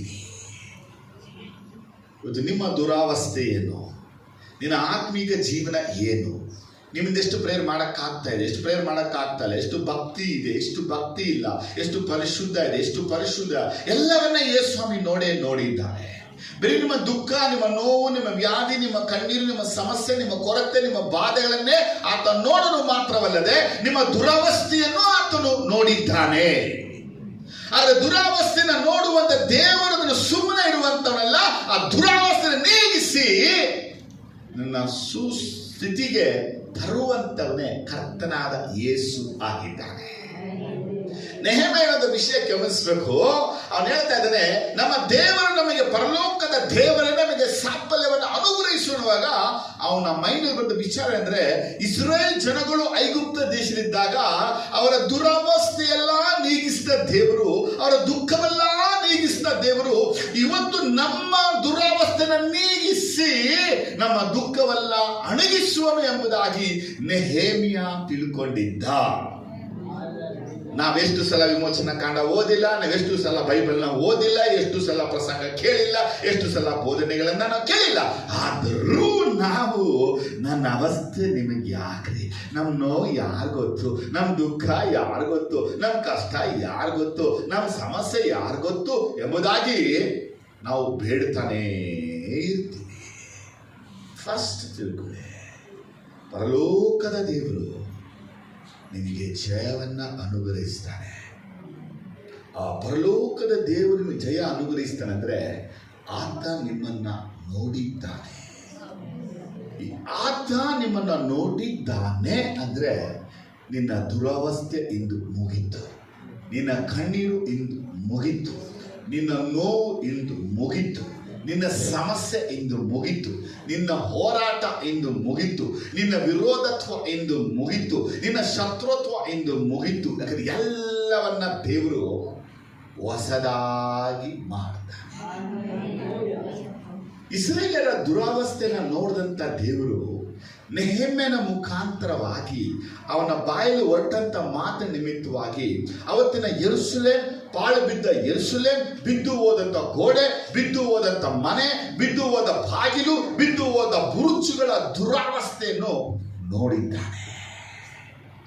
ಐಗುಪ್ತರು ಕೊಟ್ಟ ಹಿಂಸೆಗಳನ್ನ ನೋಡಿದಂಥ ದೇವರು ಇಂದು ಬ್ಯಾಬಿಲೋನು ಕೊಟ್ಟ ಹಿಂಸೆಯನ್ನು ನೋಡಿದ್ದಾನೆ. ಅದು ಐಗುಪ್ತರಿಂದ ಅನುಭವಿಸಿದ ಬಾಧೆಗಳನ್ನ ಇಂದು ಪರ್ಷಿಯರಿಂದ ಅನುಭವಿಸಿದ ಬಾಧೆಗಳನ್ನು ದೇವರು ನೋಡಿದ್ದಾನೆ. ನೀ ಯಾವ ಪರಿಸ್ಥಿತಿಯಲ್ಲಿ, ಯಾವ ಹೋರಾಟದಲ್ಲಿ, ಯಾವ ಸ್ಥಳದಲ್ಲಿ ಎಂತ ನೋವು, ಎಂತ ಬಾಧೆ, ಎಂತ ಹಿಂಸೆ ನೀ ಅನುಭವಿಸ್ತಾ ಇದೆಯೋ ಅದನ್ನ ದೇವರು ನೋಡಿದ್ದಾನೆ. ಆತ ನೋಡಿದ್ದಾನೆ ಅಂದ್ರೆ today is the day of your salvation. ಇವತ್ತು ನಿನ್ನ ರಕ್ಷಣೆಯ ದಿನವಾಗಿದೆ. ಇವತ್ತಿನ ಜೀವನದಲ್ಲಿ ದೊಡ್ಡ ಮಾರ್ಪಾಡನ್ನ ಯೇಸು ತರ್ತಾನೆ. ಹಲ್ಲೆಲೂಯಾ. ನೋಡಿ, ಕೀರ್ತನೆಗಳು 33:18 ತಿರುಗಿಸಿದ್ರೆ, ಇಗೋ ಕರ್ತನ ಕಣ್ಣು ಆತನಿಗೆ ಭಯಪಡುವವರ ಮೇಲೆಯೂ, ಆತನಿಗೆ ಭಯಪಡುವವರ ಮೇಲೆಯೂ, ಆತನ ಕರುಣೆಯನ್ನು ಎದುರು ನೋಡುವವರ ಮೇಲೆಯೂ, ಆತನ ಕರುಣೆಯನ್ನ ಎದುರು ನೋಡುವವರ ಮೇಲೆಯೂ. ಅದೇ ಒಳಗಿರುಡೆ ದೇವರ ಕಣ್ಣು ಯಾರ ಮೇಲೆ ಇದೆ? ಆತನ ಭಯಪಡೋರಿಗೆ. ದೇವರ ಕರುಣೆ ಯಾರ ಮೇಲೆ ಇದೆ? ನೋಡುವವರ. ಇನ್ನೊಂದ್ಸಲ ವಾಕ್ಯ ಓದಿ. ಇಗೋ ಕರ್ತನ ಕಣ್ಣು ಆತನಿಗೆ ಭಯಪಡುವವರ ಮೇಲೆಯೂ, ಆತನಿಗೆ ಭಯಪಡುವವರ ಮೇಲೆಯೂ, ಆತನ ಕರುಣೆಯನ್ನು ಎದುರು ನೋಡುವವರ ಮೇಲೆಯೂ. ಅದೇ ನೆಹೆಮೀಯ ಏನನ್ನ ತಿಳ್ಕೊಂಡ್ರೆ ಕೆಲವು ವಾಕ್ಯನ ನೋಡುವಾಗ ಕರ್ತನು ನಿನ್ನನ್ನು ನೋಡ್ತಾ ಇದ್ದಾನೆ. ಕರ್ತನ ಕಣ್ಣು ಯಾರ ಮೇಲಿದೆ? ಜೋರಾಗಿ ಹೇಳಿ. ಕರ್ತನಲ್ಲಿ ಭಯಪಡುವವರಿಗೆ ಕರ್ತನ ಕಣ್ಣು ಅವರ ಮೇಲೆ ಅದೇ. ಈಗ ನೆಹೆಮೀಯ ಚೆನ್ನಾಗಿ ಗೊತ್ತು, ಶತ್ರುಗಳು ಹೇಳ್ತಿದ್ದಾನೆ ಪರಲೋಕದ ದೇವರು ನಮಗೆ ಸಹಾಯವನ್ನ ಮಾಡ್ತಾನೆ ಅಂತ ಹೇಳುವಾಗ ಆ ಪರಲೋಕದ ದೇವರನ್ನ ನಾವು ಎದುರು ನೋಡ್ತಾ ಇದ್ದೀವಿ, ಅವರ ಕರುಣೆ ಎದುರು ನೋಡ್ತಾ ಇದ್ದೀವಿ, ಅವರನ್ನ ನಾವು ಕಾಯ್ತಾ ಇದ್ದೀವಿ, ಅವರನ್ನ ಭಕ್ತಿವಂತರಾಗಿದ್ದೀವಿ. ಅದಕ್ಕಾಗಿ ಆತನ ಕಣ್ಣುಗಳು ನಮ್ಮ ಮೇಲೆ ಅದೇ. ಇವತ್ತು ನಾವು ನಮ್ಮ ಮೇಲೆ ದೇವರ ಕಣ್ಣು ಇದೆ ಅನ್ನೋ ಬಿಟ್ಬಿಟ್ಟು ದೇವರನ್ನ ನೋಡ್ತಾನೆ ಅಂತ ಹೇಳ್ತಾ ಇರ್ತೀವಿ. ಇನ್ನೊಬ್ರನ್ನ ನೋಡು ಅನ್ನುವಂತ ವಿಚಾರ ಆದ್ರೂ ನಿನಗೆ ದಂಡಿಸ್ತಾನೆ, ಶಿಕ್ಷಿಸ್ತಾನೆ, ಹೊಡಿತಾನೆ, ಬಡಿತಾನೆ. ದೇವರು ನನ್ನ ನೋಡ್ತಾ ಇದ್ರೆ ನನಗೆ ಕರುಣೆಯನ್ನು, ಸಹಾಯವನ್ನು, ಉಪಕಾರವನ್ನು ಮಾಡುತ್ತಾನೆ. ಇವಾಗ ಇನ್ನೊಬ್ರನ್ನ ಯೇಸು ನೋಡ್ತಾನೆ ಅಂದ್ರೆ ಸರಿನಾ, ನನ್ನ ನೋಡ್ತಾನೆ ಸರಿನಾ? ದಯವಿಟ್ಟು ಇದು ಮಾತು ಹೇಳಿ ನೋಡೋದ. ಆಮೇಲೆ ಹಲ್ಲೆಲೂಯಾ, ಹಲ್ಲೆಲೂಯಾ. ಪರಲೋಕದ ದೇವರು ನಿಮಗೆ ಸಾಫಲ್ಯವನ್ನ ಕೊಡುವುದಕ್ಕಾಗಿನೇ ನಿಮ್ಮನ್ನ ನೋಡ್ತಾ ಇದ್ದಾನೆ. ಆತ ನಿಮಗೆ ಕರುಣೆಯಿಂದ ನೋಡ್ತಾ ಇದ್ದಾನೆ, ದಯೆಯಿಂದ ನೋಡ್ತಾ ಇದ್ದಾನೆ, ಪ್ರೀತಿಯಿಂದ ನೋಡ್ತಾ ಇದ್ದಾನೆ, ಸಹನೆಯಿಂದ ನೋಡ್ತಾ ಇದ್ದಾನೆ, ಅದ್ಭುತ ಮಾಡಕ್ ನೋಡ್ತಾ ಇದ್ದಾನೆ, ಕೈ ಚಾಚಕ್ ನೋಡ್ತಾ ಇದ್ದಾನೆ, ಇನ್ನ ಮೇಲೆ ಎತ್ತಕ್ ನೋಡ್ತಾ ಇದ್ದಾನೆ, ಇನ್ನ ಬಲಪಡಿಸಕ್ ನೋಡ್ತಾ ಇದ್ದಾನೆ, ನಿನಗೆ ಸ್ವಸ್ಥಗೊಳಿಸಕ್ ನೋಡ್ತಾ ಇದ್ದಾನೆ, ನಿನ್ನ ಐಶ್ವರ್ಯಂತರ ಮಾಡಕ್ ನೋಡ್ತಾ ಇದ್ದಾನೆ, ನಿನ್ನ ಈ ಲೋಕದಲ್ಲಿ ಸಾಕ್ಷಿಯಾಗಿಡಕ್ಕಾಗಿ ನಿನ್ನನ್ನ ನೋಡ್ತಾ ಇದ್ದಾನೆ. If god seize one time, ಒಂದು ಸಲ ಯೇಸು ನಿನ್ನ ನೋಡ್ಬಿಟ್ರೆ ನಿನ್ನ ಜೀವನ ಭಾರಿ ಬದಲಾವಣೆಗಳಾಗುತ್ತೆ, ನಿನ್ನ ಸ್ವಭಾವದಲ್ಲಿ ಬದಲಾವಣೆಗಳಾಗುತ್ತೆ, ನಿನ್ನ ನಡತೆಯಲ್ಲಿ ಬದಲಾವಣೆಗಳಾಗುತ್ತೆ. ಯಾಕಂದ್ರೆ ನೀನು ಯಾಕಂದ್ರೆ ಸಿಕ್ಕಾಕೊಂಡಿದ್ರೆ ಪರಿಶುದ್ಧವಾದ ಯೇಸುವಿನ ಕಣ್ಗಳಿಗೆ ಸಿಕ್ಕಾಕೊಂಡಿರ. Amen, hallelujah, hallelujah. ಪರಲೋಕದ ದೇವರು ನಮಗೆ ಸಾಫಲ್ಯವನ್ನ ಅನುಗ್ರಹಿಸುವ. ನೆಹೆಮೀಯ ಇದನ್ನು ಹೇಳಕ್ಕೆ ಏನು ಕಾರಣ ಅಂದರೆ ಎರಡು ವಿಷಯ ಇರ್ತದೆ. ದೇವರ ಕರುಣೆ ನಮ್ಮ ಮೇಲೆ ಇದೆ, ನಾವು ದೇವರಿಗೆ ಭಯಪಡ್ತಾ ಇದ್ದೀವಿ, ಅವ್ರ ಕಣ್ಣು ನಮ್ಮ ಮೇಲೆ ಇದೆ. ನೀವು ದೇವರಿಗೆ ಭಯಪಡುವಂತನಾಗಿದ್ರೆ ಅದು ಬೆಳಗ್ಗೆ, ಮಧ್ಯಾಹ್ನ, ಸಂಜೆ, ರಾತ್ರಿ, ಅದು ಗಾಳಿ, ಮಳೆ, ಬಿಸಿಲು, ಬಿರುಗಾಳಿ, ನೀನು ಸ್ಕೂಟ್ರಲ್ಲೂ, ಪ್ಲೈನಲ್ಲೂ, ಕಾರಲ್ಲೂ, ಬಸ್ಸಲ್ಲೂ ಪ್ರಯಾಣ ಮಾಡ್ತಾ ಇದ್ರು, ಕರ್ತನ ಕಣ್ಣಿನ ಮೇಲೆ ಇದೆ ಅಂದರೆ ನಿನಗೆ ಕೇಡು ಇಲ್ಲವೇ ಇಲ್ಲ. ಉಪದ್ರವವು ನಿನ್ನ ಗುಡಾರದ ಸಮೀಪಕ್ಕೆ ಬಾರಲಾರದು. ಆಮೆನ್. Hallelujah, hallelujah. ನೋಡಿ, ಬೈಬಲ್ ಓದುವಾಗ ಒಂದು ಇನ್ಸಿಡೆಂಟ್ ಬರ್ತದೆ. ಆದಿಕಾಂಡ 16ನೇ ಚಾಪ್ಟರ್, ಆದಿಕಾಂಡ 21ನೇ ಚಾಪ್ಟರ್ ನೋಡುವಾಗ ಆದಿಕಾಂಡ 16ರಲ್ಲಿ 13ನೇ ವಾಕ್ಯದಲ್ಲಿ ಆಗಾರ್ ಹೇಳುವಂಥ ಮಾತು ಬಹಳ ಅದ್ಭುತವಾಗಿದೆ. ಆಗಾರನು ತನ್ನ ಸಂಗಡ ಮಾತನಾಡಿದ ಕರ್ತನಿಗೆ, ನೀನು ನನ್ನನ್ನು ನೋಡುವ ದೇವರು ಎಂದು ಹೆಸರಿಟ್ಟಳು. ನೀನು ನನ್ನನ್ನು ನೋಡುವ ದೇವರು ಎಂದು ಹೆಸರಿಟ್ಟು. 21ನೇ ಚಾಪ್ಟರಲ್ಲಿ 18, 19 ಓದುವಾಗ, ಎದ್ದು ಹುಡುಗನನ್ನು ಎತ್ತಿಕೊಂಡು ಅವನನ್ನು ನಿನ್ನ ಕೈಯಲ್ಲಿ ತಗೋ, ನಾನು ಅವನನ್ನು ದೊಡ್ಡ ಜನಾಂಗವಾಗ ಮಾಡುವೆನು ಅಂದನು. ಆಗ ದೇವರು ಆಕೆಯ ಕಣ್ಣುಗಳನ್ನು ತೆರೆದನು. ಆಕೆಯು ನೀರಿನ ಬಾವಿಯನ್ನು ನೋಡಿ ತಿತ್ತಿಯಲ್ಲಿ ನೀರನ್ನು ತುಂಬಿಸಿ ಹುಡುಗನಿಗೆ ಕುಡಿಯಲು ಕೊಟ್ಟಳು. ಸಾಕು. 16th chapter 14th verses. ಆದ್ದರಿಂದ ಆ ಬಾವಿಗೆ ಬೇತ್ ಲೆಹರೋಯಿ ಎಂದು ಹೆಸರಾಯಿತು. ಅದು ಕಾದೇಶಿಗೂ ಬೆರೇದಿಗೂ ಮಧ್ಯದಲ್ಲಿ ಅದೇ. ಸಾಕು. ಇದು ಏನು ಬರ್ಬಿಟ್ಟಿದೆ ಗೊತ್ತಾ ನಿಮಗೆ? ಆಗಾರ್ ಹೇಳ್ತಾ ಇದ್ದಾಳೆ, ನನ್ನನ್ನು ನೋಡುವ ಆತನು ಇಲ್ಲಿಯೂ ನನ್ನನ್ನ ನೋಡಿದ್ದಾನೆ. ನಾವು ಹೇಳೋದು ದೇವರನ್ನು ನೋಡು, ದೇವರನ್ನು ನೋಡು, ದೇವರೇ ನೋಡು, ದೇವರೇ ನೋಡು ಅಂತ ದೇವರು ನಾವು ಹೇಳ್ತಾನೆ ಇದ್ದೀವಿ. ಅಲ್ಲಿ ಇವಳು ಹೇಳ್ತಾರೆ, ನನ್ನ ನೋಡುವ ಆತನು ಇಲ್ಲಿಯೂ ನನ್ನನ್ನು ನೋಡಿದ್ದಾನೆ. ಈ ವರ್ಡ್ ಸ್ವಲ್ಪ ಅರ್ಥ ಮಾಡ್ಕೋಬೇಕು. ದೇವರು ನಿಮ್ಮನ್ನು ಯಾವಾಗಲೂ ನೋಡ್ತಾ ಇದ್ದಾನೆ, ಎಲ್ಲ ಹೊತ್ತಲ್ಲಿ ನೋಡ್ತಾ ಇದ್ದಾನೆ, ಎಲ್ಲ ಪರಿಸ್ಥಿತಿ ನೋಡ್ತಾ ಇದ್ದಾನೆ, ಎಲ್ಲ ಒಂದು ಸನ್ನಿವೇಶಗಳು ನಿಮ್ಮನ್ನು ನೋಡ್ತಾ ಇದ್ದಾನೆ. ಆದರೆ ನಮಗೆ ಗೋಚರ ಆಗೋದು ಯಾವಾಗಂದ್ರೆ ಯಾವುದೋ ಒಂದು ಸಮಯದಲ್ಲಿ ಮಾತ್ರ ಗೊತ್ತಾಗುತ್ತೆ, ದೇವರು ನಮ್ಮನ್ನ ನೋಡ್ತಾನೆ. ಅದಕ್ಕೆ ಹೇಳ್ತಾರೆ, ನನ್ನನ್ನು ನೋಡುವ ಆತನು ಇಲ್ಲಿಯೂ ನೋಡಿದ್ದಾನೆ. ಯಾಕೆ? ಅದಕ್ಕಿಂತ ಮುಂಚೆ ದೇವರು ನೋಡಿಲ್ವಲ್ಲ, ಅದಕ್ಕಿಂತ ಮುಂಚೆ ನೋಡೇ ಇಲ್ವಾ? ಆಗಾರನ ದೇವರು ನೋಡಿದ್ದಾನೆ.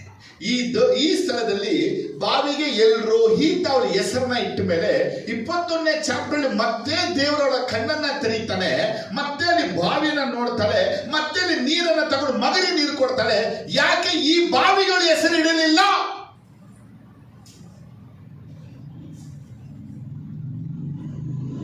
ಅಲ್ಲಿ ದೇವರು ನೋಡಿದ್ರು ನನ್ನ, ಇಲ್ಲಿಯೂ ನನ್ನ ದೇವರು ನೋಡಿದ್ದಾನೆ ಅಂತ ಅವಳು ಹೇಳಿದ್ಲು.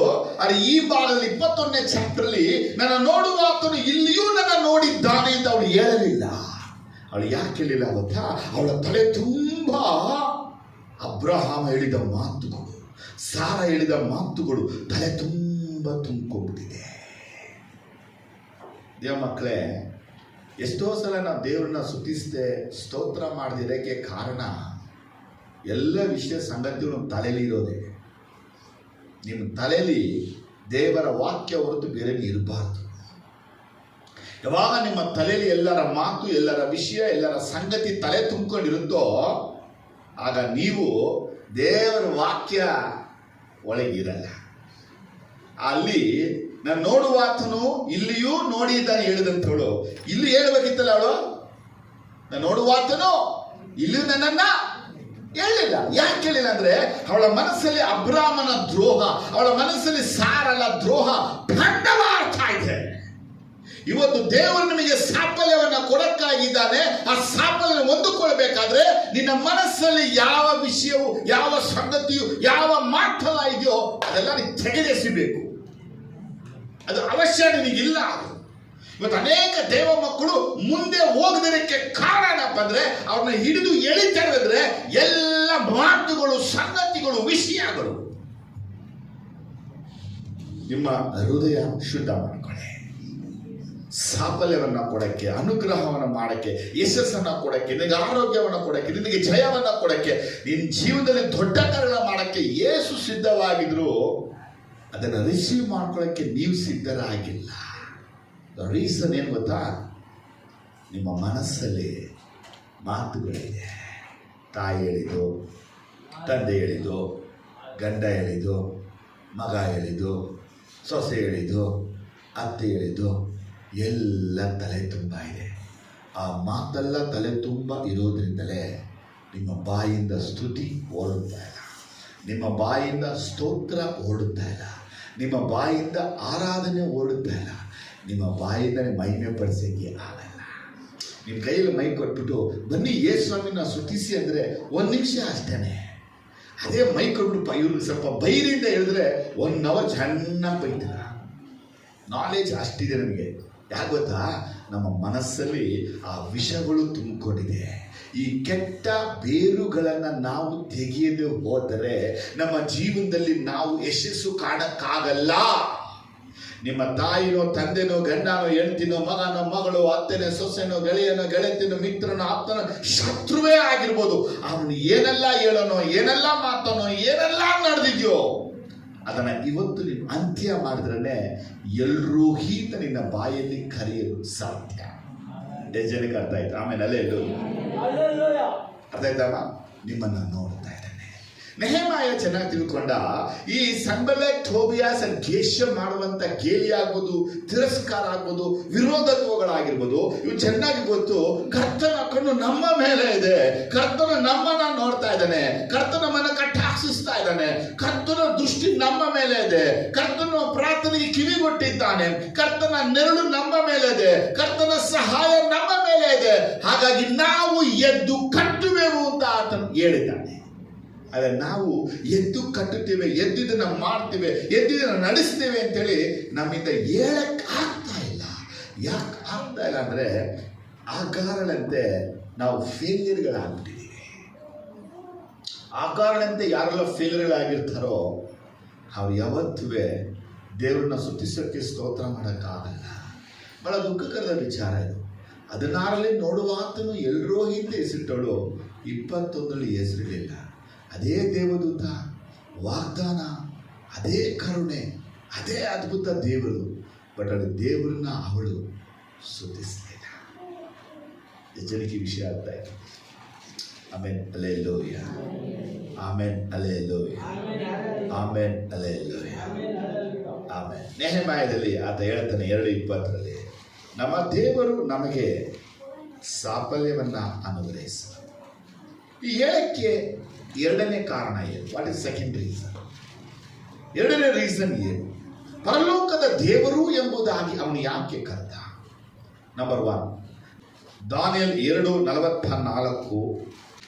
ಅರಸನ ದಿವಸಗಳಲ್ಲಿ ಪರಲೋಕದ ದೇವರು ಎಂದಿಗೂ ನಾಶವಾಗದ ರಾಜ್ಯವನ್ನು ಸ್ಥಾಪಿಸುವರು. ಅದರ ರಾಜ್ಯವನ್ನು ಬೇರೆ ಜನರಿಗೆ ಕೊಡದೆ ಆ ರಾಜ್ಯವನ್ನೆಲ್ಲ ಧ್ವಂಸ ಮಾಡಿ ಮುಗಿಸಿ ಎಂದೆಂದಿಗೂ ನಿಲ್ಲುವರು. 21ನೇ ವಾಕ್ಯ. ಆತನು ಕಾಲವನ್ನು ಸಮಯವನ್ನು ಬದಲಾಯಿಸುತ್ತಾ ಅರಸನನ್ನು ಮೇಲೆತ್ತುತ್ತಾನೆ, ಜ್ಞಾನಿಗಳಿಗೆ ಜ್ಞಾನವನ್ನು, ಬುದ್ಧಿವಂತರಿಗೆ ತಿಳುವಳಿಕೆಯನ್ನು ಕೊಡುತ್ತಾನೆ. ಆಮೆನ್. ಈ 2 ವಾಕ್ಯಗಳಲ್ಲಿ ಒಂದು ವಿಷಯ ತಿಳ್ಕೊಳ್ತಾ ಇದ್ದೇವೆ. Nehemiah the God of heaven will success ನಮಗೆ ಕೊಡ್ತಾರೆ ಅಂತ ಹೇಳುವಾಗ ನೆಹೆಮಾಯ ಒಂದು ವಿಷಯ ತಿಳ್ಕೊಂಡಾನೆ, ಕಾಲಗಳು ಸಮಯಗಳನ್ನು ಆತನು ಮಾರ್ಪಡಿಸ್ತಾನೆ. ಯಾವ ಶತ್ರು, ಯಾವ ವಿರೋಧಿ, ಯಾವ ವಿರೋಧತ್ವ, ಯಾವ ಗೇಲಿ, ಯಾವ ಪರ್ಯಾಸ, ಯಾವ ನಿಂದೆ, ಯಾವ ಅವಮಾನಗಳು ನಿಮ್ಮ ಮುಂದೆ ನಿಂತಿದೆಯೋ ಅದಕ್ಕೆಲ್ಲ ಒಂದು ಕಾಲ, ಒಂದು ಸಮಯ ಇದೆ. ಅದರ ದೇವರು ಚೇಂಜ್ ಮಾಡ್ತಾನೆ. ಇಲ್ಲ ಬ್ರದರ್, ಹಂಗೇ ಇದು ತಪ್ಪು. ನಿಮ್ಮ ತಪ್ಪು ಪರಿಕಲ್ಪನೆಯಿಂದ ಹೊರಗಡೆ ಬನ್ನಿ. ನೀವು ಅನುಭವಿಸಿದ ನೋವುಗಳು, ವೇದನೆಗಳು, ದುಃಖಗಳಿಗೆಲ್ಲ ಒಂದು ದಿನ ಯೇಸು ಕ್ರಿಸ್ತನ ಎಲ್ಲವನ್ನ ಚೇಂಜ್ ಮಾಡ್ತಾನೆ. ನೀರನ್ನ ದ್ರಾಕ್ಷರಸವಾಗಿ ಮಾಡಿದಂತ ದೇವರು ನಿಮ್ಮ ಕಣ್ಣೀರನ್ನ ಆನಂದಭಾಷವಾಗಿ ಮಾಡ್ತಾನೆ. ಯಾಕಂದ್ರೆ ಆತನು ಕಾಲವನ್ನು, ಸಮಯವನ್ನ ಮಾರ್ಪಡಿಸುವುದು ಮಾತ್ರವಲ್ಲದೆ ರಾಜರನ್ನ ತಳ್ಳುತ್ತಾನೆ, ರಾಜರನ್ನ ನಿಲ್ಲಿಸ್ತಾನೆ. He will rise the king and don't fall the king. ಆತ ಎದುರಿಸ್ತಾನೆ, ನಿಲ್ಲಿಸ್ತಾನೆ ಅಂತ ನೆಹೆಮ್ಯ ತಿಳ್ಕೊಂಡಿದ್ದ. ಅದಕ್ಕಾಗಿ ನೆಹೆಮ್ಯ ಹೇಳ್ತಾನೆ, ನಾವು ಪರಲೋಕದ ದೇವರಿಂದಲೇ, ಸಹಾಯದಿಂದಲೇ, ಸಪೋರ್ಟ್ ಇಂದಲೇ ಈ ಕಾರ್ಯನ ಮಾಡ್ತಾ ಇದ್ದೀವಿ ಅಂತೇಳಿ. ಇವತ್ತು ನಾವು ನಮ್ಮ ಬಲ, ನಮ್ಮ ಶಕ್ತಿ, ನಮ್ಮ ಜ್ಞಾನ, ನಮ್ಮ ಅರಿವು, ನಮ್ಮ ಬುದ್ಧಿವಂತಿಕೆ ಹಾತ್ಕೊಳ್ತೀವಂತೆ ನಾವೇ ಮೂಢರುಗಳು. ಅದೇ ತರ ಕೊರಿಂಥದಲ್ಲಿ ಜ್ಞಾನಿಗಳ ಜ್ಞಾನವನ್ನ ನಾಶ ಮಾಡುವೆನು, ಜ್ಞಾನಿಗಳ ಜ್ಞಾನವನ್ನ ನಾಶ ಮಾಡುವೆನು. ದೇವರ ಮಕ್ಕಳು ಏಸಪ್ಪನ್ನ ಹತ್ಕೋಬೇಕು.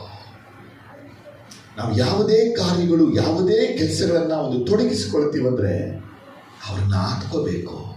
ಯಾಕಂದ್ರ ಈ ವಿಲ್ ಡೂ ಆರ್ ಈ ವಿಲ್ ಚೇಂಜ್ ಎವ್ರಿಥಿಂಗ್. ಆತ ಅದನ್ನು ಮಾಡ್ತಾನೆ, ಮಾತನ್ನು ಬದಲಾಯಿಸುವಂಥ ಸಾಮರ್ಥ್ಯವನ್ನು ಆತನು ಹೊಂದಿದ್ದಾನೆ. 44ನೇ ವಾಕ್ಯ ಹೇಳಿದ್ರೆ, ದೇವರು ಒಂದು ರಾಜ್ಯವನ್ನ ಸ್ಥಾಪಿಸ್ತಾನೆ, ಇರುವ ಎಲ್ಲ ರಾಜ್ಯವನ್ನು ನಾಶಪಡಿಸಿಬಿಡ್ತಾನೆ. ನೆಹೆಮ್ಯನಿಗೆ ಒಂದು ಏನಂತಾರೆ, ಒಂದು ಹುಮ್ಮಸ್ಸು ಯಾರಂದ್ರೆ ದಾನಿಯೇಲನೇ. ದಾನಿಯೇಲನ ಪ್ರವಾದನ ವಾಕ್ಯ ಇಟ್ಕೊಂಡವನೆ, ನನ್ನ ದೇವರು ರಾಜ್ಯವನ್ನ ಸ್ಥಾಪಿಸ್ತಾನೆ, ನನ್ನ ದೇವರು ನನಗೆ ಸಾಫಲ್ಯವನ್ನ ಕೊಡ್ತದೆ. My God will build his kingdom. ನನ್ನ ದೇವರು ರಾಜ್ಯವನ್ನ ಕಟ್ತಾನೆ. ನಮ್ಮ ದೇವರು ಯಾರು? 4ನೇ ಚಾಪ್ಟರ್ ಅಲ್ಲಿ 37ನೇ ವಾಕ್ಯ ಒಳಗ, ಸೊಕ್ಕಿಂದ ನಡೆಯುವರನ್ನ ತಗ್ಗಿಸ್ಬಿಡ್ತಾನೆ. Who is the God of heaven ಅಂತ ಕೇಳಿದ್ರೆ, ದಾನಿಯೇಲ 4:37 ಹೇಳುತ್ತೆ, ಸೊಕ್ಕಿಂದ ನಡೆಯುವರನ್ನ ತಗ್ಗಿಸಬಲ್ಲ. ದ ಗಾಡ್ ಆಫ್ ಹೆವನ್ ಅಂದ್ರೆ ಸನ್ಬೆಲಟ್ ಆಗ್ಬೋದು, ತೋಬೇಸ್ ಆಗ್ಬೋದು, ಗೇಷಮ್ ಆಗ್ಬೋದು, ಶೆಮಯ ಆಗ್ಬೋದು, ನೈವೇದ್ಯ ಪ್ರಾಫೆಟ್ಸ್ ಆಗಿರ್ಬೋದು, ಇವರೆಲ್ಲರನ್ನ ತಗ್ಗಿಸುವಂತ ಸಾಮರ್ಥ್ಯ ದೇವರಲ್ಲಿ ಅದೇ. ನಾವು ಎದ್ದು ಕಟ್ಟುವೆವು. ಅದರ ದೇವರು ನಮ್ಮನ್ನ ಬಲಪಡಿಸ್ತಾನೆ. ನಾವು ತಗ್ಗಿಸಿಕೊಳ್ತೀವಿ, ನಾವು ದೀನರಾಗಿರ್ತೀವಿ, ನಾವು ದೇವರಿಗೆ ಕಾಯ್ತಾ ಇದೀವಿ. ಆತ ನಮ್ಮನ್ನ ಬಲಪಡಿಸಿ ತನ್ನ ಕಾರ್ಯಗಳನ್ನ ಸಾಧಿಸುವನು ಅನ್ನೋದೇ ನೆಹೆಮ್ಯ ಹೇಳ್ತಾ ಇದ್ದಾನೆ. ಶತ್ರುಗಳು, ವಿರೋಧಿಗಳೆಲ್ಲ ಅವನ ಬಳಿ ಬಂದಾಗ ಅವನು ಅದಕ್ಕೆ ಎದುರಲಿಲ್ಲ, ಭಯಪಡಲಿಲ್ಲ. ಯಾವತ್ತೂ ತಿಳ್ಕೋಬೇಕು, ವಿರೋಧತ್ವ ಎದುರುಗೊಂಡಾಗ ಭಯಪಡಬಾರ್ದು, ಅದನ್ನು ಎದುರಿಸುವ ಧೈರ್ಯ ನಿಮ್ಮೊಳಗಿರಬೇಕು. ಜ್ಞಾನೋಕ್ತಿಗಳು 28:1 Proverbs 28:1.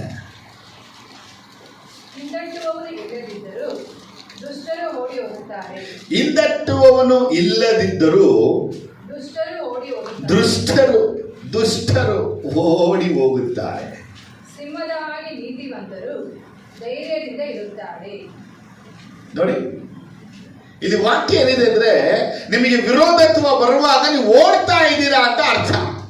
ಅದ್ರ ವಿರೋಧತ್ವ ಬರುವಾಗ ನೀವು ನಿಲ್ಬೇಕಾದ್ರೆ, ನೀ ಸಿಂಹದಂತೆ ಇದೆಯಾ, ನಿನಗೆ ಧೈರ್ಯ ದೇವರು ಕೊಟ್ಟವನೇ, ನೀನೊಬ್ಬ ನೀತಿವಂತ. ನೆಹೆಮ್ಯ ತನ್ನ ದೇವರು ಕೊಟ್ಟ ದರ್ಶನದ ಅಡಿಪಾದ ನಿಂತುಕೊಂಡ ಈ ವಿರೋಧತ್ವಕ್ಕೆ ಅವನು ಎದುರಿಸ್ತಾ ಇದ್ದಾನೆ. ಯಾಕಂದ್ರೆ ಸಿಂಹ ಹೃದಯ ಉಳ್ಳವನಾಗಿದ್ದಾನೆ. ನಾನು ನಂಬಿರುವ ಆತ ನಾನು ಬಲ್ಲೆ. ಹೇಳಿ, ಜೋರಾಗಿ ಹೇಳಿ. ನಾನು ಯಾರು ನಂಬಿದ್ದೀನೋ ಅವ್ರು ನನಗೆ ಯಾರದ್ದು ಗೊತ್ತು. ಇವತ್ತು ಅನೇಕ ದೇವ ಮಕ್ಕಳಲ್ಲಿ ಒಂದು ಸಮಸ್ಯೆ ಏನಾಗಿದೆ ಅಂತ ಕೇಳಿದ್ರೆ, ವಿರೋಧತ್ವಗಳು ಬರುವಾಗ, ಹಗೆತನ ಬರುವಾಗ, ಗೇಲಿಗಳು ಬರುವಾಗ, ಪರಿಹಾಸ ಬರುವಾಗ ಎಲ್ಲ ಸ್ಟಾಪ್ ಆಗ್ಬಿಡ್ತಾರೆ.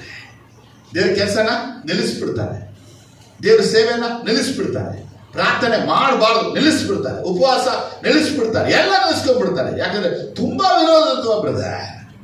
ಅರೆ, ಜ್ಞಾನೋಕ್ತಿ 28:1 ಮರೆತು ಬಿಟ್ರು. ಜ್ಞಾನೋಕ್ತಿ 28:1 ಹೇಳುತ್ತೆ, ನೀವು ವಿರೋಧತ್ವವನ್ನು ಕಂಡು ನಿಲ್ಲಿಸ್ತಾ ಇದ್ದೀರಾ ಅಂದ್ರೆ ನೀವೊಬ್ಬ ಶಿಷ್ಟನಲ್ಲ, ನೀನೊಬ್ಬ ನೀತಿವಂತನಲ್ಲ, ನಿನಗೆ ಸಿಂಹದ ಹೃದಯ ನೀನು ಒಳಗಿಲ್ಲ, ನೀ ಸಿಂಹದ ಮರಿನೂ ಅಲ್ಲ. ಒಂದು ಮಾತಿನ ಅರ್ಥ ಆಗ್ತಾ ಇದೆಯಾ? 1 ಪೇತ್ರ 3:15 ತುಂಬ ಚೆನ್ನಾಗಿದೆ ವಾಕ್ಯ. ಕನ್ನಡದಲ್ಲಿ, ತಮಿಳು, ಇಂಗ್ಲಿಷಲ್ಲಿ ನೋಡಿ. கர்த்தராகிய தேவனே, உங்கள் இதயங்களில் பரிசுத்த பண்ணுங்கள். உங்களில் இருக்கிற நம்பிக்கை குறித்து உங்களிடத்தில் விசாரித்து கேட்கிற யாவருக்கும் சாந்தத்தோடும் வணக்கத்தோடும் உத்தரவு சொல்ல எப்பொழுதும் ஆயத்தமாய் இருங்கள். ಆದರೆ ದೇವರಾದ ಕರ್ತನನ್ನು ನಿಮ್ಮ ಹೃದಯಗಳಲ್ಲಿ ಪ್ರತಿಷ್ಠೆಪಡಿಸಿರಿ. ದೇವರಾದ ಕರ್ತನನ್ನ ನಿಮ್ಮ ಹೃದಯದಲ್ಲಿ ಪ್ರತಿಷ್ಠೆಪಡಿಸಿರಿ. ಫಸ್ಟ್ ಏನಂತೆ? ಯೇಸು ಸ್ವಾಮಿ ದೇವರಾದ ಕರ್ತನು ಎಂಬುದನ್ನ ನಿಮ್ಮ ಹೃದಯದಲ್ಲಿ ಪ್ರತಿಷ್ಠೆ ಮಾಡಿ. ಆಮೇಲೆ ನಿಮ್ಮಲ್ಲಿರುವ ನಿರೀಕ್ಷೆಗೆ ಆಧಾರವೇನೆಂದು ಏನೆಂದು ಕೇಳುವವರೆಲ್ಲರಿಗೆ ಸಾತ್ವಿಕತ್ವದಿಂದಲೂ ಭಯದಿಂದಲೂ ಉತ್ತರ ಹೇಳುವುದಕ್ಕೆ ಯಾವಾಗಲೂ ಸಿದ್ಧವಾಗಿರಿ. ನೆಹೆಮ್ಯನಿಗೆ ಹೇಳ್ತಾ ಇದ್ದಾರೆ, ನೀನು ಈ ಗೋಡೆಯನ್ನ ಕಟ್ಟರದ ಉದ್ದೇಶ ಏನಪ್ಪಾ ಅಂದ್ರೆ ರಾಜನಿಗೆ ತಿರುಗಿ ಬೀಳಕ್ಕಾಗಿ. ರಾಜನಿಗೆ ತಿರುಗಿ ಬೀಳಕ್ಕಾಗಿ ನೆಹೆಮ್ಯ ಗೋಡೆ ಕಟ್ತಾ ಇದ್ದಾನ. ಇವತ್ತು ಅನೇಕರು ಈಗ ಅದೇನು ಮಾಡಿ ಇದನ್ನ ಮಾಡ್ಬಿಟ್ರೆ ಅವರು ಇದು ಮಾಡ್ತಾ ಇದ್ದಾರೆ, ಅದು ಮಾಡ್ತಾರೆ, ಇದು ಮಾಡ್ತಾರೆ ಅಂತೇಳಿ ಏನೇನೋ ಮಾತುಗಳನ್ನ ಆಡಕ್ಕೆ ಸ್ಟಾರ್ಟ್ ಮಾಡ್ಬಿಡ್ತಾರೆ. ಆಗ ನಾವೇನ್ ಮಾಡ್ತೀವಿ, ಮನ ಗುಂದ್ಬಿಟ್ಟು ಸ್ಟಾಪ್, ಅಲ್ಲೇ ನಿಂತು ಬಿಡ್ತೀವಿ. ಅದೇ ವಾಕ್ಯ ತಿಳ್ಕೋಬೇಕು. ನಮ್ಮನ್ನ ಯಾರೇ ಏನೇ ಕೇಳಿದ್ರು ಫಸ್ಟ್ ನಮ್ಮ ಹೃದಯದಲ್ಲಿ ಯೇಸು ಸ್ವಾಮಿನ ಪ್ರತಿಷ್ಠೆ ಮಾಡಿರಬೇಕು. ಪ್ರತಿಷ್ಠೆ ಅಂದರೆ ಪರಿಶುದ್ಧವಾಗಿರೋನ್ನ ಮಾಡಿರಬೇಕು. ಪ್ರತಿಷ್ಠೆ ಸಪರೇಷನ್ ಮಾಡೋ ಒಳಗೆ ಇಟ್ಟಿರಬೇಕು. ಅವರ ಹೃದಯದ ಒಳಗಡೆ ಇದ್ದು ಬಿಟ್ರೆ ಜನ ಕೇಳೋ ಪ್ರಶ್ನೆಗೆ ತಕ್ಕ ಉತ್ತರವನ್ನ ಕೊಡಬೇಕು. ಏನು ಉತ್ತರ? ಪರಲೋಕದ ದೇವರು ನನಗೆ ಸಾಫಲ್ಯವನ್ನ ಅನುಗ್ರಹಿಸಿದ್ದಾನೆ. ಹೇಳ್ಬಿಡಿ ಒಂದು ಮಾತನ್ನ. ನೀವು ಯಾಕೆ ಗೋಡೆ ಕಟ್ತಾ ಇದ್ದೀರಾ? ನೀವು ಗೋಡೆ ಕಟ್ಟುವಂತ ವಿಷಯ, ನೀವು ಬಾಗಿಲು ಕಟ್ಟುವಂತ ವಿಷಯ, ನೀವು ಬುರುಜು ಕಟ್ಟುವ ವಿಷಯ ರಾಜನಿಗೆ ತಿರುಗಿ ಬೀಳಕ್ಕಾಗಿ. ನೆಹೆಮ್ಯ ಮಾತಾಡಿದ ಅದಕ್ಕೆ ಇಲ್ಲ, ಪರಲೋಕದ ದೇವರು ನಮಗೆ ಸಾಫಲ್ಯವನ್ನು ಅನುಗ್ರಹಿಸಿದ್ದಾನೆ. ಈ ಉತ್ತರವನ್ನು ಅವನು ಕೊಟ್ಟ. ಹೆಂಗೆ ಕೊಟ್ಟ ಅಂತಂದ್ರೆ ಅವನ ಹೃದಯದಲ್ಲಿ ದೇವರನ್ನ ಪ್ರತಿಷ್ಠೆ ಮಾಡಿದ. ಅವನ ಹೃದಯದಲ್ಲಿ ದೇವರು ಆಳುತ್ತಾ ಇದ್ದ. ಅವನ ಮನಸ್ಸಲ್ಲಿ ದೇವರು ಆಳುತ್ತಾ ಇದ್ದ. ಅವನ ಭ್ರಮೆಯಲ್ಲೂ ದೇವರ ಆಳ್ವಿಕೆ ಇತ್ತು. ಇವತ್ತು ನಮ್ಮ ಹೃದಯದಲ್ಲಿ, ನಮ್ಮ ಮನಸ್ಸಲ್ಲಿ ದೇವರ ಆಳ್ವಿಕೆ ಇಲ್ಲ. ಹಾಗಾಗಿ ನಮ್ಮನ್ನ ಯಾರಾದ್ರೂ ಏನಾದ್ರೂ ಹೆಂಗಾದ್ರೂ ಯಾವ ರೀತಿ ಆದ್ರೂ ಏನಾದ್ರೂ ಟ್ಯಾಕಲ್ ಮಾಡಿದ್ರೆ ನ್ಯೂಟ್ರಲ್ ಆದ್ರೂ ಸುಮ್ಮನೆ ಆಗ್ಬಿಡುತ್ತೆ. ಯಾಕಪ್ಪ ಬೇಕಿದು? ಎಸಪ್ಪ ನಿನ್ ಕೆಲಸ ನೀನೇ ಮಾಡ್ಕೊ, ನಿನ್ ಕೆಲಸ ನೀನೇ ಮಾಡ್ಕೊಂಡಿದ್ರೆ ಜೀಸಸ್ ಯಾಕೆ ನಿನಗೆ ಈ ಭಾರವನ್ನ ಕೊಟ್ಟರು? ಈ ಹೊರೆಯನ್ನ ಯಾಕೆ ಕೊಟ್ಟರು? ಈ ಉಪವಾಸ ಮಾಡಕ್ಕೆ ಯಾಕೆ ಹೇಳಿದ್ರು? ಈ ಆರಾಧನೆ ಮಾಡಕ್ಕೆ ಯಾಕೆ ಹೇಳಿದ್ರು? ಈ ಪ್ರಸಂಗ ಮಾಡಕ್ಕೆ ಯಾಕೆ ಹೇಳಿದ್ರು? ಈ ಸೇವೆ ಮಾಡಕ್ಕೆ ಯಾಕೆ ಹೇಳಿದ್ರು? ಯೇಸು ಸ್ವಾಮಿ ತಾನೇ ಮಾಡ್ಬೋದಾಗಿತ್ತಲ್ಲ.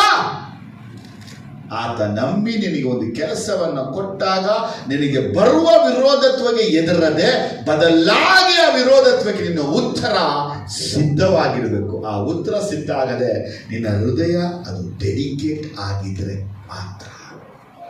Amen. Hallelujah, hallelujah, hallelujah, hallelujah.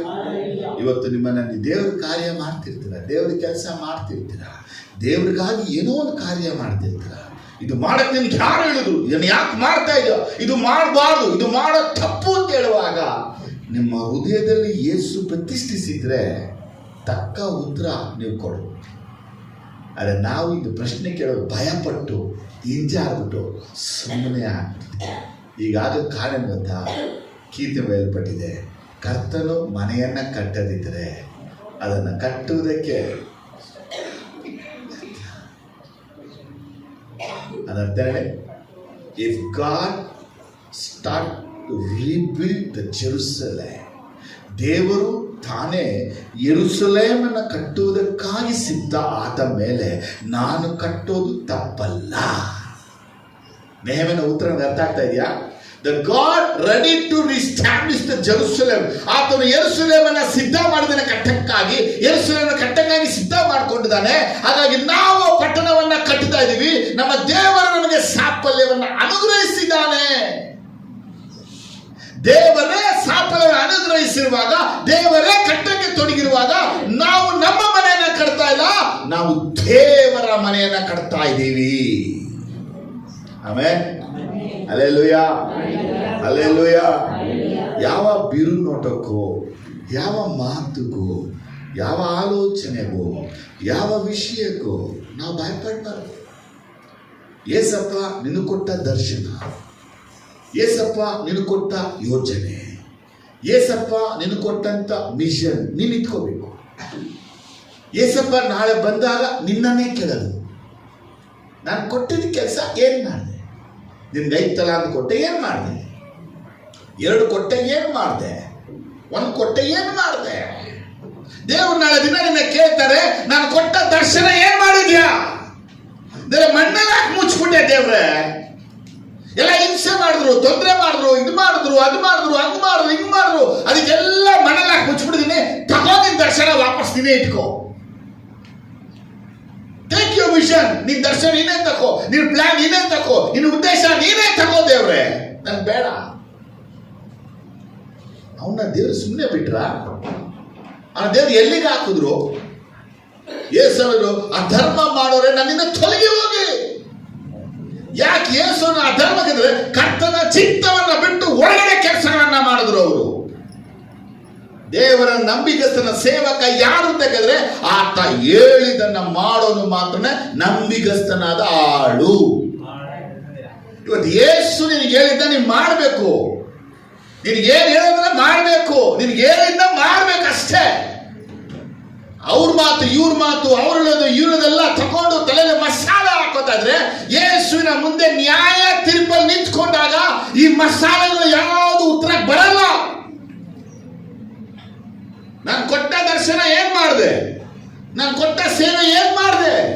ನಾನು ನಿನಗೆ ವಾಕ್ಯ ಕೊಟ್ಟೆ, ನನಗೆ ಸತ್ಯ ಕೊಟ್ಟೆ, ನನಗೆ ಆತ್ಮ ಕೊಟ್ಟೆ, ನನಗೆ ಅಭಿಷೇಕ ಕೊಟ್ಟೆ, ನನಗೆ ವರ ಕೊಟ್ಟೆ, ನನಗೆ ಜನ ಕೊಟ್ಟೆ, ನಿನಗೆ ಸೇವೆ ಕೊಟ್ಟೆ, ನಿನಗೆ ಹಣ ಕೊಟ್ಟೆ, ಮನೆ ಕೊಟ್ಟೆ, ಏನ್ ಮಾಡಿದೆ?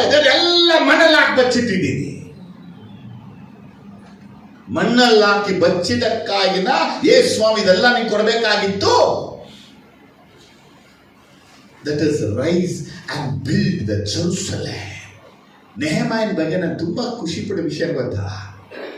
ನೆಹೆಮಾಯ ಬಂದು ಅವನು ಮನೆ ಮಾಡಿಕೊಂಡು ಎಲ್ಲಿದ್ದನೋ ಅಲ್ಲೇನೆ ಆಂಟೋನಿಯಾ ಫೋರ್ಟ್ರಸ್ ಅನ್ನ ಕಟ್ಟಿದ್ದು. ನ್ಯೂ ಟೆಸ್ಟಿಮೆಂಟ್ ಅಲ್ಲಿ ವಾಸವಾಗಿರ್ತಾರೆ. ನೆಹೆಮ್ಯ ದ ಬಿಗ್ಗೆಸ್ಟ್ ಮಾಡೆಲ್ ಆಗಿದ್ದಾನೆ ನಮ್ಮ ಲೈಫಲ್ಲಿ. ಏನು ಮಾಡೋದು ಗೊತ್ತಾ? ವಿಷನಲ್ಲಿ ನಿಂತ್ಕೋಬೇಕು, ಮಿಷನಲ್ಲಿ ಓಡಬೇಕು. ವಿಷನಲ್ಲಿ ನಿಂತ್ಕೋಬೇಕು, ಮಿಷನಲ್ಲಿ ಓಡಬೇಕು. ಸಕ್ಸಸ್ ದೇವರು ಕೊಡ್ತಾನೆ. ಅರ್ಥ ಆದ್ರೆ ಹಲ್ಲೆಲೂಯಾ, ಅರ್ಥ ಆದ್ರೆ ಹಲ್ಲೆಲೂಯಾ, ಬಲವಾಗಿ ಹಲ್ಲೆಲೂಯಾ. ಜ್ಞಾನೋಕ್ತಿಗಳು 21:30 ಓದುವಾಗ ಅದ್ಭುತವಾದ ವಾಕ್ಯ ಬಯಲ್ಪಟ್ಟಿದೆ. Remember always one thing, God is side for. ನಿನ್ನ ಬಲಭಾಗದಲ್ಲಿ ದೇವರಿದ್ದಾನೆ, ನಿನ್ನ ಕಡೆ ದೇವರಿದ್ದಾನೆ, ನಿನ್ನ ಪಕ್ಷ ದೇವರಿದ್ದಾನೆ. ಜ್ಞಾನೋಕ್ತಿ 21:30. ಕರ್ತನಿಗೆ ವಿರೋಧವಾಗಿ ಯಾವ ಜ್ಞಾನವು ವಿವೇಕವು ಆಲೋಚನೆಯೂ ಇಲ್ಲ. ಜೋರಾಗಿ ಹೇಳಿ. ಅವರೊಬ್ಬರೇ ಹೇಳ್ತಾರೆ, ಎಲ್ಲ ಹೇಳಿ. ಕರ್ತನಿಗೆ ವಿರೋಧವಾಗಿ ಯಾವ ಜ್ಞಾನವು, ಯಾವ ವಿವೇಕವು, ಯಾವ ಆಲೋಚನೆಯು ಇಲ್ಲ. ಸಮ್ಟೈಮ್ಸ್ ನಾವು ಮಾಡುವಂತ ಜ್ಞಾನ, ನಮ್ಮ ವಿವೇಕ, ನಮ್ಮ ಆಲೋಚನೆ ಅದು ದೇವರಿಗೆ ವಿರೋಧವಾಗಿದೆಯಾ? ನಿಮಗೆ ವಿರೋಧವಾಗಿರ್ಬೋದು, ನಿಮ್ಮ ಮನಸ್ಸಿಗೆ ವಿರೋಧವಾಗಿರ್ಬೋದು, ನಿಮ್ಮ ಯೋಚನೆ ವಿರೋಧವಾಗಿರ್ಬೋದು, ನಿಮ್ಮ ಮಾರ್ಗಕ್ಕೆ ವಿರೋಧವಾಗಿರಬಹುದು. ಇರಲಿ, ಆದರೆ ದೇವರಿಗೆ ವಿರೋಧವಾಗಿದೆಯಾ? ನಮ್ಗೆ ಇಲ್ಲಿ ಮೈಂಡ್ ಬರ್ತಾ ಇಲ್ಲ. ಪರಲೋಕದ ದೇವರು ನಮಗೆ ಸಾಫಲ್ಯವನ್ನು ಅನುಗ್ರಹಿಸುವುದು. ಯಾಕೆಂದ್ರೆ ನೆಹೆಮ್ಯ ಅಂದ್ರೆ ನೆಹೆಮ್ಯನಿಗೆ ಚೆನ್ನಾಗಿ ಗೊತ್ತು. ಸಂಬಲೇತ್, ಥೋಬಿಯಾಸ್, ಶೆಮೆಯ, ನಿಮ್ಮೆಲ್ಲರ ಆಲೋಚನೆ, ನಿಮ್ಮೆಲ್ಲರ ಜ್ಞಾನ, ನಿಮ್ಮೆಲ್ಲರ ವಿರೋಧ ನನ್ನ ಪರಲೋಕದ ದೇವರಿಗೆ ವಿರುದ್ಧವಾಗಿದೆ. ಅದು ನನ್ನ ದೇವರ ಮುಂದೆ ನಿಲ್ಲೋದಿಲ್ಲ. ಜ್ವರಗಳೇ, ದೇವ್ರ ಮಕ್ಕಳು ಚೆನ್ನಾಗಿ ತಿಳ್ಕೋಬೇಕು ಸತ್ಯಗಳನ್ನ. If God speaks to you, ನಿನ್ನ ಜೊತೆ ದೇವರು ಮಾತಾಡ್ತಾ ಇದ್ದಾನೆ ಅಂದ್ರೆ ಆತ ನಿನ್ನ ಬಿಲ್ಡಪ್ ಮಾಡ್ತಾ ಇದ್ದಾನೆ, ನಿನ್ನ ಕಟ್ಟುತ್ತಾ ಇದ್ದಾನೆ ಅಂದ್ರೆ ನಿನ್ನ ಮುಖಾಂತರ ಅನೇಕರನ್ನ ಕಟ್ಟಕ್ಕಾಗಿ ನಿನ್ನ ನಡೆಸ್ತಾ ಇದ್ದಾನೆ. ದೇವ್ರು ನಿನ್ನ ನಡೆಸ್ತಾ ಇದ್ದಾನೆ ಅಂದ್ರೆ ನಿನ್ನ ಮುಖಾಂತರ ಕಾರ್ಯಗಳನ್ನ ಮಾಡಕ್ಕಾಗಿದ್ದಾನೆ. ದೇವ್ರ ಮುಖಾಂತರ ಕಾರ್ಯ ಮಾಡ್ತಾ ಇದ್ದಾನೆ ಅಂದ್ರೆ ನೀನು ಯಾರಂತ ಅದನ್ನು ಸ್ಥಾಪಿಸ್ತಾ ಇದ್ದಾನೆ. ನೀನು ಯಾರಂತ ಕರ್ತನು ಸ್ಥಾಪಿಸ್ತಾ ಇದ್ದಾನೆ ಅಂದ್ರೆ ನಿನ್ನ ದೇವರು ಪರಲೋಕದ ಸಾಧನವಾಗಿ ಈ ಭೂಮಿಯಲ್ಲಿ ನಡೆಸ್ತಾ ಇದ್ದಾನೆ. ಆಮೇಲೆ ಒಂದು ವಿಷಯ ಯೋಚನೆ ಮಾಡಿ, ದೇವರ ಕಾರ್ಯಕ್ಕೂ ದೇವರ ಯೋಚನೆಗೂ ನಿನ್ನ ಯೋಚನೆ, ನಿನ್ನ ಜ್ಞಾನ, ನಿನ್ನ ಅರಿವು, ನಿನ್ನ ವಿವೇಕ, ನಿನ್ನ ತಿಳುವಳಿಕೆ ವಿರುದ್ಧವಾಗಿದ್ದರೆ ನಿನ್ನ ಕತೆ ಏನು? ಸ್ವಲ್ಪ ಯೋಚಿಸಬೇಕು. ಇವಾಗ ನಿಮಗೆ ಬರುತ್ತಿರುವಂತ ಆಲೋಚನೆ, ನಿಮ್ಗೆ ಬರುತ್ತಿರುವಂತ ಜ್ಞಾನ, ನಿಮ್ಗೆ ಬರುತ್ತಿರುವಂತ ವಿವೇಕ ದೇವರಾಗಿರೋ ಯೇಸು ಸ್ವಾಮಿಗೆ ವಿರುದ್ಧವಾಗಿ ಇದೆ ಅಂದ್ರೆ ನಿಮ್ ಕಥೆ ಏನು ಎಂದು ಹೇಳ್ತೀರಾ? ನೆಹೆಮಯ ಚೆನ್ನಾಗಿ ತಿಳ್ಕೊಂಡಿರೋ ವಿಷಯ ಅಂದ್ರೆ ಇವರ ಆಲೋಚನೆಗಳಾಗ್ಬೋದು, ಇವರ ವಿರೋಧತ್ವಗಳಾಗಿರ್ಬೋದು, ಇವರ ಮಾತುಗಳಾಗಿರ್ಬೋದು, ಇವರ ಕಾರ್ಯಗಳಾಗಿರ್ಬೋದು, ನನ್ನ ದೇವರ ಮುಂದೆ ನಿಲ್ಲೋದೇ ಇಲ್ಲ. ನನ್ನ ದೇವರನ್ನ ನಿಲ್ಲಿಸುವ ಶಕ್ತಿಯು ಇವರಿಗೆ ಇಲ್ಲ. ದೇವರ ಕೈಯನ್ನ ಹಿಂದಕ್ಕೆ ತರುವಂತ ಶಕ್ತಿ ಇವರಿಗಿಲ್ಲ.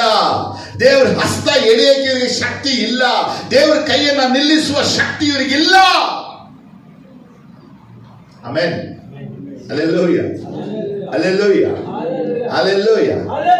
ನೋಡಿ, ವಾಕ್ಯ 31 ಹೇಳುತ್ತೆ, ಅಶ್ವಬಲವು ಯುದ್ಧಕ್ಕಾಗಿ ನಿಂತರೂ ಜಯವು ಯೆಹೋವನಿಂದಲೇ. ಏನಂತೆ? ಇಲ್ಲಿ ನಮಗೆ ಅಶ್ವಬಲ ಇಲ್ಲ, ನಮಗೆ ದೇವರಿದ್ದಾರೆ. ನೀ ದೇವ್ರ ಬಿಟ್ಟಂತ ನಂಬಿಕೆ ನಿನಗೆ ಜಯ ಕೊಡುತ್ತೆ. ನಿನ್ನ ನಂಬಿಕೆ ನಿನಗೆ ಜಯ, ನಿನ್ನ ವಿಶ್ವಾಸವೇ ನಿನಗೆ ಜಯ, ನಿನ್ನ ನಿರೀಕ್ಷೆಯೇ ನಿನಗೆ ಜಯ, ನಿನ್ನ ಭರವಸೆಯೇ ನಿನಗೆ ಜಯವಾಗಿದೆ. ನೀವು ಕುದುರೆಗಳನ್ನ ಕಾಣುವಾಗ, ಆನೆಗಳನ್ನ ಕಾಣುವಾಗ, ಮನುಷ್ಯರನ್ನ ಕಾಣುವಾಗ, ಕತ್ತಿಗಳನ್ನ ಕಾಣುವಾಗ, ಆಯುಧಗಳನ್ನ ಕಾಣುವಾಗ ಭಯಪಡ್ತೀರಾ? ಅರೆ ದೇವರ ತಾನೆ ಯೇಸು ಕ್ರಿಸ್ತನು ಭೂಮಿಯಲ್ಲಿ ಇದ್ದಾಗಲೂ, ಮರಣ ಬಂದಾಗಲೂ ಆತನ ಕೈಯಲ್ಲಿ ಯಾವ ಆಯುಧವಿಲ್ಲದ ಮರಣವನ್ನ ಗೆದ್ದು ಎದ್ದು ಬಂದನು.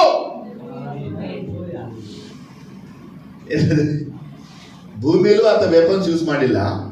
ಆಫ್ಟರ್ ಡೆತ್ ಆತ ವೆಪನ್ಸ್ ಯೂಸ್ ಮಾಡಲಿಲ್ಲ. ಪರಲೋಕದ ವೆಪನ್ಸ್ ಯೂಸ್ ಮಾಡಿಲ್ಲ. ಅದೇನು ಮಾಡತ್ತನೋ? ಮರಣವನ್ನ ಗೆದ್ದುಬಿಟ್ರು. ಆ ದೇವರೇ ಹೇಳ್ತಾ ಇದ್ದಾನೆ, ನನ್ನ ಮುಂದೆ ನಿಮ್ಮ ಆಲೋಚನೆ, ನಿಮ್ಮ ಮಾರ್ಗ, ನಿಮ್ಮ ತಂತ್ರ, ನಿಮ್ಮ ಯಂತ್ರ ಯಾವುದು ಸಫಲ ಆಗಲ್ಲ. ನೆಹೆಮಾಯ ಇದನ್ನ ತಿಳ್ಕೊಂಡಿದ್ದ. ಇದನ್ನ ತಿಳಿದ ನಿಮಿತ್ತವಾಗಿ ಗಾಡ್ ಆಫ್ ಹೆವೆನ್ ನಮಗೆ ಸಕ್ಸಸ್ ಅನ್ನ ಕೊಡ್ತಾನೆ. ನೋಡಿ, ಇದಕ್ಕೆ ನೇರವಾದ ವಾಕ್ಯ ಓದಲ್ಲ. ಕೀರ್ತನೆಗಳು 33:10 ಓದೋಣ.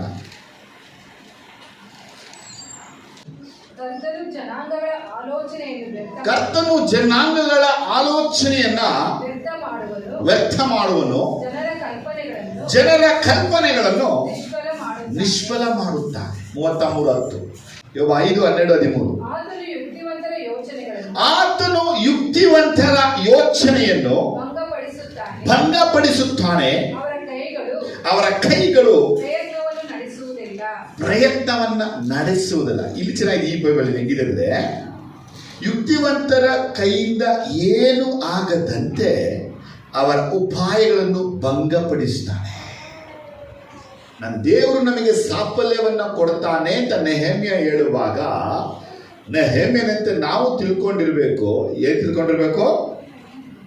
ಯುಕ್ತಿವಂತರಿಂದ ಏನು ಆಗದಂತೆ ಅವರ ಉಪಾಯಗಳನ್ನು ದೇವರು ಭಂಗಪಡಿಸಿ, ಜ್ಞಾನಿಗಳನ್ನು ಅವರ ತಂತ್ರಗಳಲ್ಲಿ ಹಿಡಿದುಕೊಂಡು ವಕ್ರ ಬುದ್ಧಿ ಉಳ್ಳ ಆಲೋಚನೆಯನ್ನು ನಿರಾರ್ಥಕ ಮಾಡುತ್ತಾನೆ. ಯಾರು? ಮನುಷ್ಯ. ಮನುಷ್ಯ ದೇವರ ಮನುಷ್ಯನ? God or man? ದೇವ್ರು. ಜೋರಾಗಿ ಯಾರು? ನಾವೇನು ಮಾಡೋಕ್ಕಾಗಲ್ಲ. ನಾವೇನು ನಮ್ಮ ಕೈಯಿಂದ ಮಾಡಕ್ಕೆ ಆಗಲ್ಲ. ಅರೆ ಒಂದು ಕೆಲಸ ಮಾಡ್ಬೋದು, ಮೊಣಕಲ್ಲಾಕಿ ಪ್ರಾರ್ಥಿಸು, ದೇವ್ರ ಪಾದ ಹಿಡಿ, ಪ್ರಾರ್ಥಿಸು, ಪ್ರಾರ್ಥಿಸು, ಹಗಲು ರಾತ್ರಿ ಸಂಜೆ ಪ್ರಾರ್ಥಿಸು. ಯಾವುದಕ್ಕೂ ವ್ಯರ್ಥ ಇದ್ರೂ ನಿನ್ನ ಪ್ರಾರ್ಥನೆಗೆ ವ್ಯರ್ಥ ಇಲ್ಲ. ನೆಹೆಮಾಯ ಹೇಳಿದ ಮಾತು, ಪರಲೋಕದ ದೇವರು ನಮಗೆ ಸಾಫಲ್ಯವನ್ನ ಕೊಡುವನು. ವಿರೋಧಿಗಳಿಗೆ ಹೆಂಗಿಳಿದ ಚೆನ್ನಾಗುತ್ತೋ, ವಿರೋಧಿಗಳೇ ನಿಮ್ಮ ಯುಕ್ತಿಗಳನ್ನ ಏನು ಆಗದಂತೆ ದೇವರು ಮಾಡಿಬಿಡ್ತಾನೆ. ಎಲ್ಲವನ್ನ ಭಂಗಪಡಿಸ್ಬಿಡ್ತಾನೆ, ಎಲ್ಲವನ್ನ ಹೊಡೆದಾಕ್ಬಿಡ್ತಾನೆ, ಎಲ್ಲವನ್ನ ನಾಶ ಮಾಡಿಬಿಡ್ತಾನೆ. ನನ್ನ ದೇವರ ಮುಂದೆ ನಿಮ್ಮ ಆಲೋಚನೆ, ನಿಮ್ಮ ಜ್ಞಾನ, ನಿಮ್ಮ ತಂತ್ರ, ನಿಮ್ಮ ಯಂತ್ರ, ನಿಮ್ಮ ಉಪಾಯ, ನಿಮ್ಮ ಮಾಟ, ನಿಮ್ಮ ಮಂತ್ರ, ನಿಮ್ಮ ಯಾವುದೇ ಆಗಿರ್ಬೋದು, ನನ್ನ ದೇವರ ಮುಂದೆ ನಿಲ್ಲುವುದೇ ಇಲ್ಲ. ಆತನು ಪರಲೋಕದ ದೇವರಾಗಿದ್ದಾನೆ. ಆಮೆನ್. ಜನಕ್ಕೆ ವಿಷಯ ಅರ್ಥ ಆಗ್ತಾ ಇದೆ. ದೇವರು ಯೇಸು ಕ್ರಿಸ್ತನೇ ನಿಮಗೆ ಜಯವನ್ನ ಕೊಡೋದು. ಅದಕ್ಕೆ ವಾಕ್ಯ ಹೇಳ್ಬಿಟ್ಟಿದೆ, ದೇವರೇ ನಮ್ಮ ಪಕ್ಷ ಇರುವಾಗ ನಮ್ಮನ್ನ ಎದುರಿಸುವವರು ಯಾರು? ರೋಮ 8:31 ತಿರುಗಿಸಿ. ಏನು ಹೇಳೋಣ? ದೇವರೇ ನಮ್ಮ ಕಡೆ ಇದ್ದರೆ ನಮ್ಮನ್ನು ಎದುರಿಸುವವರು ಯಾರು? ಈಗ ಯೋಚಿಸಬೇಕು, ನಾನು ಯಾರನ್ನ ಎದುರಿಸ್ತಾ ಇದ್ದೀನಿ? ಅವ್ರ ಕಡೆ ದೇವರು ಇದ್ದರೆ ನನ್ನ ಪರಿಸ್ಥಿತಿ ಏನು? ನಾಗಲೇ ಪ್ರೇಯರ್ ಪಾಯಿಂಟ್ ನಿಮ್ಗೆ ಹೇಳಿದೆ, ಎಸೆಕೆಲ್ 13:22 ಏಸಪ್ಪ ಯಾರನ್ನ ದುಃಖಪಡಿಸಲಿಲ್ಲವೋ ಅವರನ್ನ ದುಃಖಪಡಿಸಬಾರದು. ಏಸಪ್ಪ ಯಾರಿಗೆ ಅಳಿಸ್ತಾ ಇಲ್ವೋ ಅವರನ್ನ ನಾವು ಅಳಿಸಬಾರದು. ಏಸಪ್ಪ ಯಾರನ್ನ ಅವಮಾನ ಮಾಡಲ್ವೋ ಅವರನ್ನ ಅವಮಾನ ಮಾಡಬಾರ್ದು. ಮಾಡಿಬಿಟ್ರೆ ದೇವರಿಗೆ ಕೋಪ ಬರುತ್ತೆ. ಈ ಬಗಲ ಆತ ಹೇಳ್ತಾನೆ, ನಾವು ಯಾರನ್ನ ವಿರೋಧಿಸ್ತಾ ಇದ್ದೀವಿ, ನಾವು ಯಾರನ್ನ ಹಗೆ ಮಾಡ್ತಾ ಇದ್ದೀವಿ, ನಾವು ಯಾರನ್ನ ಖಂಡಿಸ್ತಾ ಇದ್ದೀವಿ, ಯಾರನ್ನ ಶತ್ರುವಾಗಿಣಿಸಿದ್ದೀವಿ, ಯಾರನ್ನ ವೈರಿಯಾಗಿಣಿಸಿದೀವೋ ಅವರ ಪಕ್ಷ ಯೇಸು ಇದ್ದಾನೆ. ನಿಮಗೆ ಗೊತ್ತಿದೆಯಾ? ಬೈಬಲಲ್ಲಿ 2 ಕ್ಯಾರೆಕ್ಟರ್ಗಳಿದೆ, ತುಂಬ ಇದೆ. ಅಂದರೆ 2 ಮುಖ್ಯವಾದ ಎರಡು ಕ್ಯಾರೆಕ್ಟರ್. ಒಂದು ಬೀಳಾಮನನ್ನ ಶಪಿಸಕ್ಕಾಗಿ ಕರೆಯಲಾಯಿತು. ಬೀಳಾಮ್ ಹೇಳಿದ್ರು, ಮನೆಗೆ ತುಂಬಾ ನಿನಗೆ ಹಣ ಕೊಡ್ತೀನಿ, ಆಸ್ತಿ ಕೊಡ್ತೀನಿ, ಚಿನ್ನ ಕೊಡ್ತೀನಿ ಅಂತ ಅವ್ನಿಗೆ ಆಸೆ ಬಂದ್ಬಿಡ್ತು. ಇವತ್ತು ಅಷ್ಟೇ ಜನರಲ್ಲಿ ಅದೇ ಆಸೆ ಇದೆ. ಬೀಳಾಮ್ಗೆ ದೇವರು ಫಸ್ಟ್ ನೋ, ಸೆಕೆಂಡ್ ಎಸ್, ತಿರ್ಗಾ 3 ನೋ, 4 ಎಸ್ ಅನ್ನ ಕೊಡು. ಹಿಂದೆ ಹೇಳಿದೆ, ಟು ನೋ ಟು ಎಸ್. ದೇವರು ಬೀಳಾಮ್ ಜೊತೆ ಮಾತಾಡಿ, ಬೀಳಾಮ್ ಬಲಿಪೀಠವನ್ನ ಕಟ್ಟಿ ಜನರನ್ನ ಶಪಿಸಕ್ಕಾಗಿ ಬಾಯಿ ತೆರೆದ್ರೆ ಅವನ ಬಾಯಲ್ಲಿ ಆಶೀರ್ವಾದಗಳೇ ಹೊರಡ್ತಾ ಇತ್ತು. ಯಾಕಂದ್ರೆ ಪವಿತ್ರಾತ್ಮ ಅವನ ಮೇಲಿದ್ರು. ನಿನ್ ಮೇಲೆ ಪವಿತ್ರಾತ್ಮ ಇದ್ರೆ ಶಾಪಗಳನ್ನೇ ಓಡಿಸ್ತಾ ಇರ್ತಾನ. ಶಪಿಸಕ್ಕಾಗಿ ಬಂದ ಮನುಷ್ಯ ಆಶೀರ್ವಾದ ಮಾಡ್ತಾ ಇದ್ದಾನೆ, ಆಶೀರ್ವಾದ ಮಾಡ ಬಂದ ಮನುಷ್ಯ ಶಪಿಸ್ತಾ ಇದ್ದಾನೆ. ನೀನೇ ಪರೀಕ್ಷಿಸಬೇಕು ನಿನ್ ಮೇಲೆ ಯಾವ ಆತ್ಮ ಇದೆ. ಅವನು ಇಸ್ರೇಲರ ಪೂರ್ವ, ಪಶ್ಚಿಮ, ಉತ್ತರ, ದಕ್ಷಿಣ ನಿಂತುಕೊಂಡು ಅವನೆಲ್ಲಾ ಕಡೆಗೂ ಆಶೀರ್ವಾದವೇ ಮಾಡಿದ್ರೆ ಅವನ ಬಾಯಿಂದ ಹೊರಟ ಎಲ್ಲ ಮಾತುಗಳು ಹೆಂಗಿತ್ತು? ಕೀರ್ತನೆಗಳು 139 ವಾಕ್ಯ ತುಂಬಾ ಚೆನ್ನಾಗಿದೆ ನೋಡಿ. 4ನೇ ವಾಕ್ಯ, ಯೆಹೋವನೇ ನನ್ನ ನಾಲಿಗೆಯ ಮಾತುಗಳಲ್ಲಿ ನೀನು ಅರಿಯದೇ ಇರುವಂಥದ್ದು ಒಂದು ಇಲ್ಲ. ಏನು ವರ್ಣನೆ? ಯೆಹೋವನೇ ನನ್ನ ನಾಲಿಗೆಯ ಮಾತುಗಳಲ್ಲಿ ನೀ ಅರಿಯದ ಮಾತುಗಳೇ ಇಲ್ಲ. ದೇವ ಮಕ್ಕಳು ಗಮನಿಸಬೇಕು, ಆದ್ರೆ ಬೀಳಾಮ್ ಅದನ್ನ ಗಮನಿಸಲಿಲ್ಲ. ಯೋಬ 31:4 ಆತನೇ ನನ್ನ ನಡತೆಯನ್ನ ನೋಡಿ ನನ್ನ ಹೆಜ್ಜೆಗಳನ್ನೆಲ್ಲ ಎಣಿಸಿದ್ದಾನೆ. ಈ counted my foot print, foot step. ನಿಮ್ಮ ಸ್ಟೆಪ್ಗಳನ್ನ ದೇವರು ಲೆಕ್ಕ ಹಾಕಿಟ್ಟವನೆ. புரியுதா உங்களுக்கு? ಇಸ್ರೇಲಿಯರನ್ನ ಶಪಿಸಕ್ಕಾಗಿ ಅವನ ಪ್ರಯಾಣ, ಅವನ ಹೆಜ್ಜೆ, ಅವನ ಟ್ರಾವೆಲ್ ದೇವರು ನೋಡಿದ್ರು. ಅವನು ಬಂದ ಜನರನ್ನ ಶಪಿಸಬೇಕು ಅಂತ ಏನೇನೋ ಪ್ರಯತ್ನ ಪಟ್ಟ. ದೇವರಾಗಿದ್ದ ಅಬ್ರಹಾಮನಿಗೆ, ನಿನ್ನ ಆಶೀರ್ವದಿಸೋರನ್ನ ಆಶೀರ್ವದಿಸುವೆನೋ, ನಿನ್ನ ಶಪಿಸೋರನ್ನ ಯೋಚನೆ ಮಾಡಿ. ಬೀಳಾಮ್ ಒಬ್ಬ ಪ್ರಾಫೆಟ್, ಅದಕ್ಕೆ ದೇವರು 4 ಬಾರಿ ಕಂಟ್ರೋಲ್ ಮಾಡ್ತಾರೆ. ಬೇಡ ಮಗನೇ, ಶಪಿಸ್ಬೇಡ. ಅರೆ ಬೀಳಾಮ್ ಶಪಿಸ್ಬೇಕು ಅಂತ ಆಸೆ ಪಟ್ಟ, ಅದು ಶಪಿಸಕ್ಕಾಗಲೇ ಇಲ್ಲ. ಕೊನೆಗೆ ತಪ್ಪಾದ ಆಲೋಚನೆಯನ್ನು ಅನ್ಕೊಂಡ. ಚರಿತ್ರೆ ಹೇಳುತ್ತೆ, ಬೀಳಾಮ್ ಯಾವಾಗ ಈ ರೀತಿ ಹೇಳಿದ್ನೋ ಅವನ ನಾಲಿಗೆ ನಾಯಿ ನಾಲಿಗೆಯಂತೆ ಬಾಯಿಂದ ಒಳಗಡೆ ನೇತಾಡ್ತಿತ್ತು. ನಾಯಿಗೆ ನಾಲಿಗೆ ಹೆಂಗಿರುತ್ತೆ? ಯಾವಾಗಲೂ ಈಚೆ ಇರುತ್ತೆ. ಅದೇ ರೀತಿ ಅವನ ಹೃದಯದ ತನಕ ಅವನ ನಾಲಿಗೆ ಈಚೆ ಬಂದ್ಬಿಟ್ಟು ಹಿಂಗೆ ಆಡ್ತಾನೆ ಇದ್ದಂತೆ. ಅವನಿಗೆ ಅರ್ಥ ಆಗಲಿಲ್ಲ, ದೇವರು ಇವರ ಪಕ್ಷ ಇದ್ದಾನೆ, ಯೇಸು ಇವರ ಪಕ್ಷ ಇದ್ದಾನೆ, ಯೇಸು ಇವರ ಜೊತೆ ಇದ್ದಾನೆ, ಇವರ ವಿರುದ್ಧವಾಗಿನೇ ಎದ್ದೇಳಬಾರ್ದು ಅಂತೇಳಿ.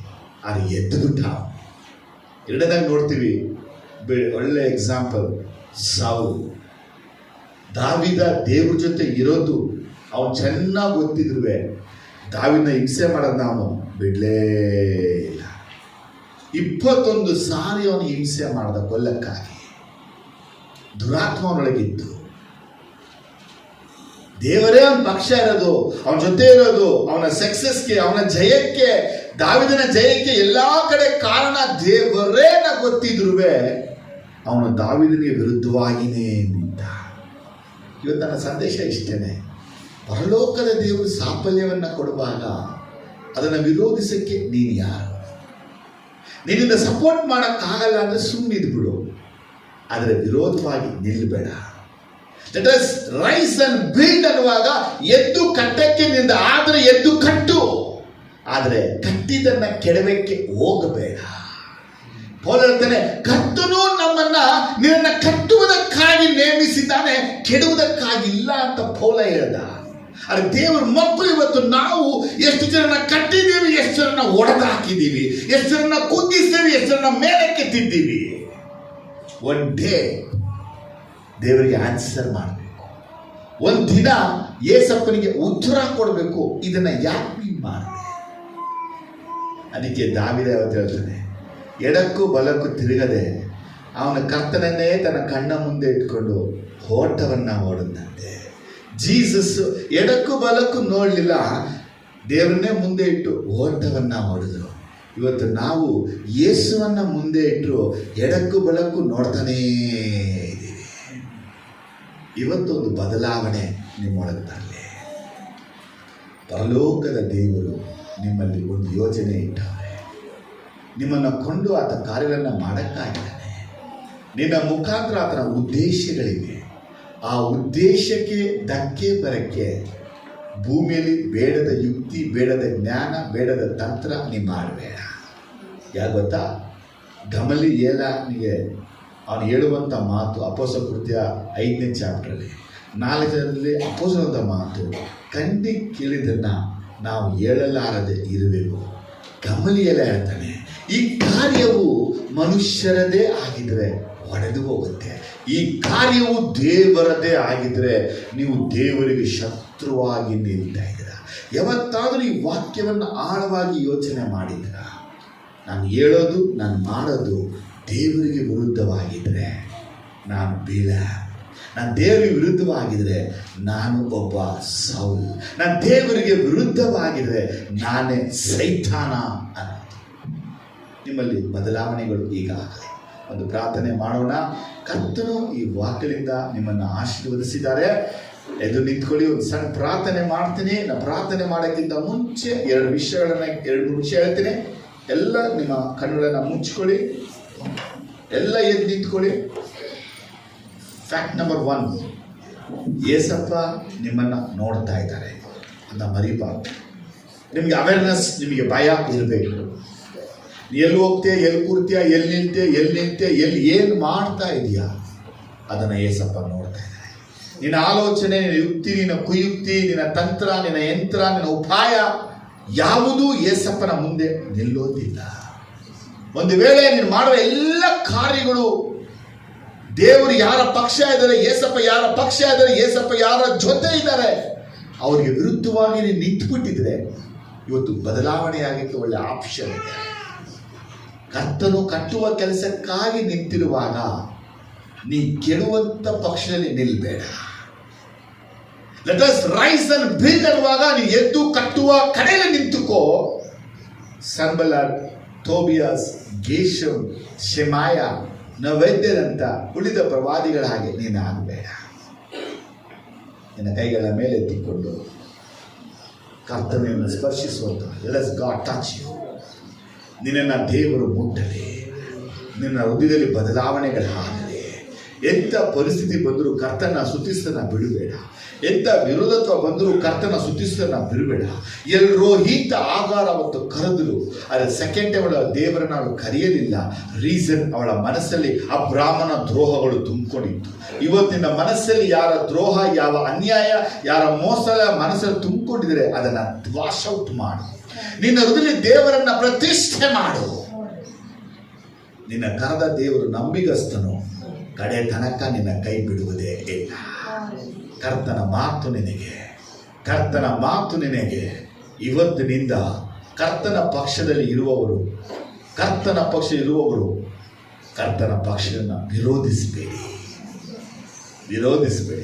ಯಾವ ವಿರುದ್ಧವಾಗಿ, ಯಾವ ಮನುಷ್ಯನ ವಿರುದ್ಧವಾಗಿ, ಯಾವ ಸೇವಕರ ವಿರುದ್ಧವಾಗಿ, ಯಾವ ವಿಶ್ವಾಸ ವಿರುದ್ಧವಾಗಿ, ಯಾರು ನಿಮ್ಮ ಸ್ವಂತ ಇದ್ದಾರೆ ಅವ್ರ ವಿರುದ್ಧವಾಗಿ ಎದುರು ಬಿಡಬೇಡಿ. ಫಸ್ಟ್ ನೋಡಿ ಏಸಪ್ಪ ಅವ್ರ ಜೊತೆ ಇದ್ದಾನೆ. ಒಂದು ವೇಳೆ ಏಸಪ್ಪ ಅವ್ರ ಜೊತೆ ಇದ್ದು ಅವ್ರು ಮಾಡುವ ಎಲ್ಲ ಕೆಲಸಗಳಲ್ಲಿ ಏಸಪ್ಪನ ಸಹಾಯ ಇದ್ರೆ, ನೀವು ಏಸಪ್ಪನಿಗೆ ವಿರುದ್ಧವಾಗಿ ನಿಂತರೆ ನಿಮ್ಮ ಕಥೆಯೇ. ಒಂದು ದಿನ ಏಸಪ್ಪನಿಗೆ ಲೆಕ್ಕ ಕೊಡೋದು. ಪರಿಶುದ್ಧ ತಂದೆ, ಯೇಸುವಿನ ನಾಮ ನಿಮ್ಮ ಪಾದದಲ್ಲಿದೆ. ವಾಕ್ಯವನ್ನು ಧ್ಯಾನಿಸಿದ್ದು ಪರಲೋಕದ ದೇವರು ನಮಗೆ ಸಾಪವನ್ನು ಅನುಗ್ರಹಿಸುವರು. ಇದನ್ನು ಹೇಳುವಾಗ ಚೆನ್ನಾಗಿ ತಿಳ್ಕೊಂಡಿದ್ದ. ಎಜ್ರನ 5:5 ದೇವರ ಕಣ್ಣು ನಮ್ಮ ಮೇಲಿದೆ, ಅದಕ್ಕೆ ನಮಗೆ ಸಾಫಲ್ಯವನ್ನು ದೇವರು ಕೊಡ್ತಾನೆ ಎಂದು ಅವನಿಗೆ ಚೆನ್ನಾಗಿ ನಂಬಿಕೆ ಇತ್ತು. The God of Daniel, the God of ಎಜ್ರನ ಮೇಲೆ. ಅಪ್ಪ, ಇವತ್ತಿನ ಮಕ್ಕಳ ಸಹ ಮಾತಾಡಿದ್ದು, ಎಂಥ ಪರಿಸ್ಥಿತಿ, ಎಂಥ ವೇಳೆ, ಎಂಥ ಹೊತ್ತಲುವೆ ದೇವರು ಜಯವನ್ನ ಕೊಡ್ತಾನೆ. ಯುದ್ಧಕ್ಕಾಗಿ ಅಶ್ವಬಲ ಕೂಡಿ ಬಂದರು, ಯೆಹೋವನಿಂದಲೇ ಮೇಲ್ಪಟ್ಟ ಹಾಗೆ. ಯಾವ ಯುಕ್ತಿ, ಯಾವ ಕುಯುಕ್ತಿ, ಯಾವ ಜ್ಞಾನ, ಯಾವ ವಿವೇಕ, ಯಾವ ತಿಳುವಳಿಕೆ, ಯಾವ ತಂತ್ರ, ಯಾವ ಯಂತ್ರ ಯಾವುದೂ ನಮ್ಮ ದೇವರಾದ ಯೇಸು ಮುಂದೆ ನಿಲ್ಲುವುದೇ ಇಲ್ಲ ಅನ್ನೋದನ್ನ ಗ್ರಹಿಸಿಕೊಳ್ಳಲಿ. ನನ್ನ ನಾಲಿಗೆಯಲ್ಲಿ ನೀ ಅರಿಯದೆ ಇರುವಂತ ಮಾತು ಒಂದು ಇಲ್ಲ. ನನ್ನ ಹೆಜ್ಜೆಗಳೆಲ್ಲ ನೀನು ಎಣಿಸಿದ್ದಿ ಅನ್ನೋದನ್ನ ಇವರು ತಿಳಿದುಕೊಳ್ಳಲಿ ಅಂತ ನಾನು ಪ್ರಾರ್ಥಿಸ್ತೇನೆ. ಇವತ್ತಿನಿಂದ ಬಾ, ನಿನ್ನ ಕೆಲಸಕ್ಕೆ ಇವರು ಕೈ ಹಾಕಲಿ, ನಿನ್ನ ಪರಿಶುದ್ಧ ಸೇವೆಗೆ ಇವರು ಕೈ ಹಾಕಲಿ, ಉಪವಾಸ, ಆರಾಧನೆ, ಪ್ರಾರ್ಥನೆಗಳನ್ನು ಮಾಡೋದಕ್ಕೆ ಇವರು ಸಿದ್ಧವಾಗಲಿ, ನಿನ್ನ ನಾಮವನ್ನು ಮಹಿಮೆಪಡಿಸುವಂತ ಮಕ್ಕಳಾಗಲಿ ಅಂತ ಆಶೀರ್ವಾದ, ಶುಭ ಮೇಲು ಇದು ಉಂಟಾಗಲಿ. ಯೇಸು ನಾಮದಲ್ಲಿ ಪ್ರಾರ್ಥಿಸ್ತಾರೆ ಒಳ್ಳೆ ತಂದೆ. ಆಮೆನ್.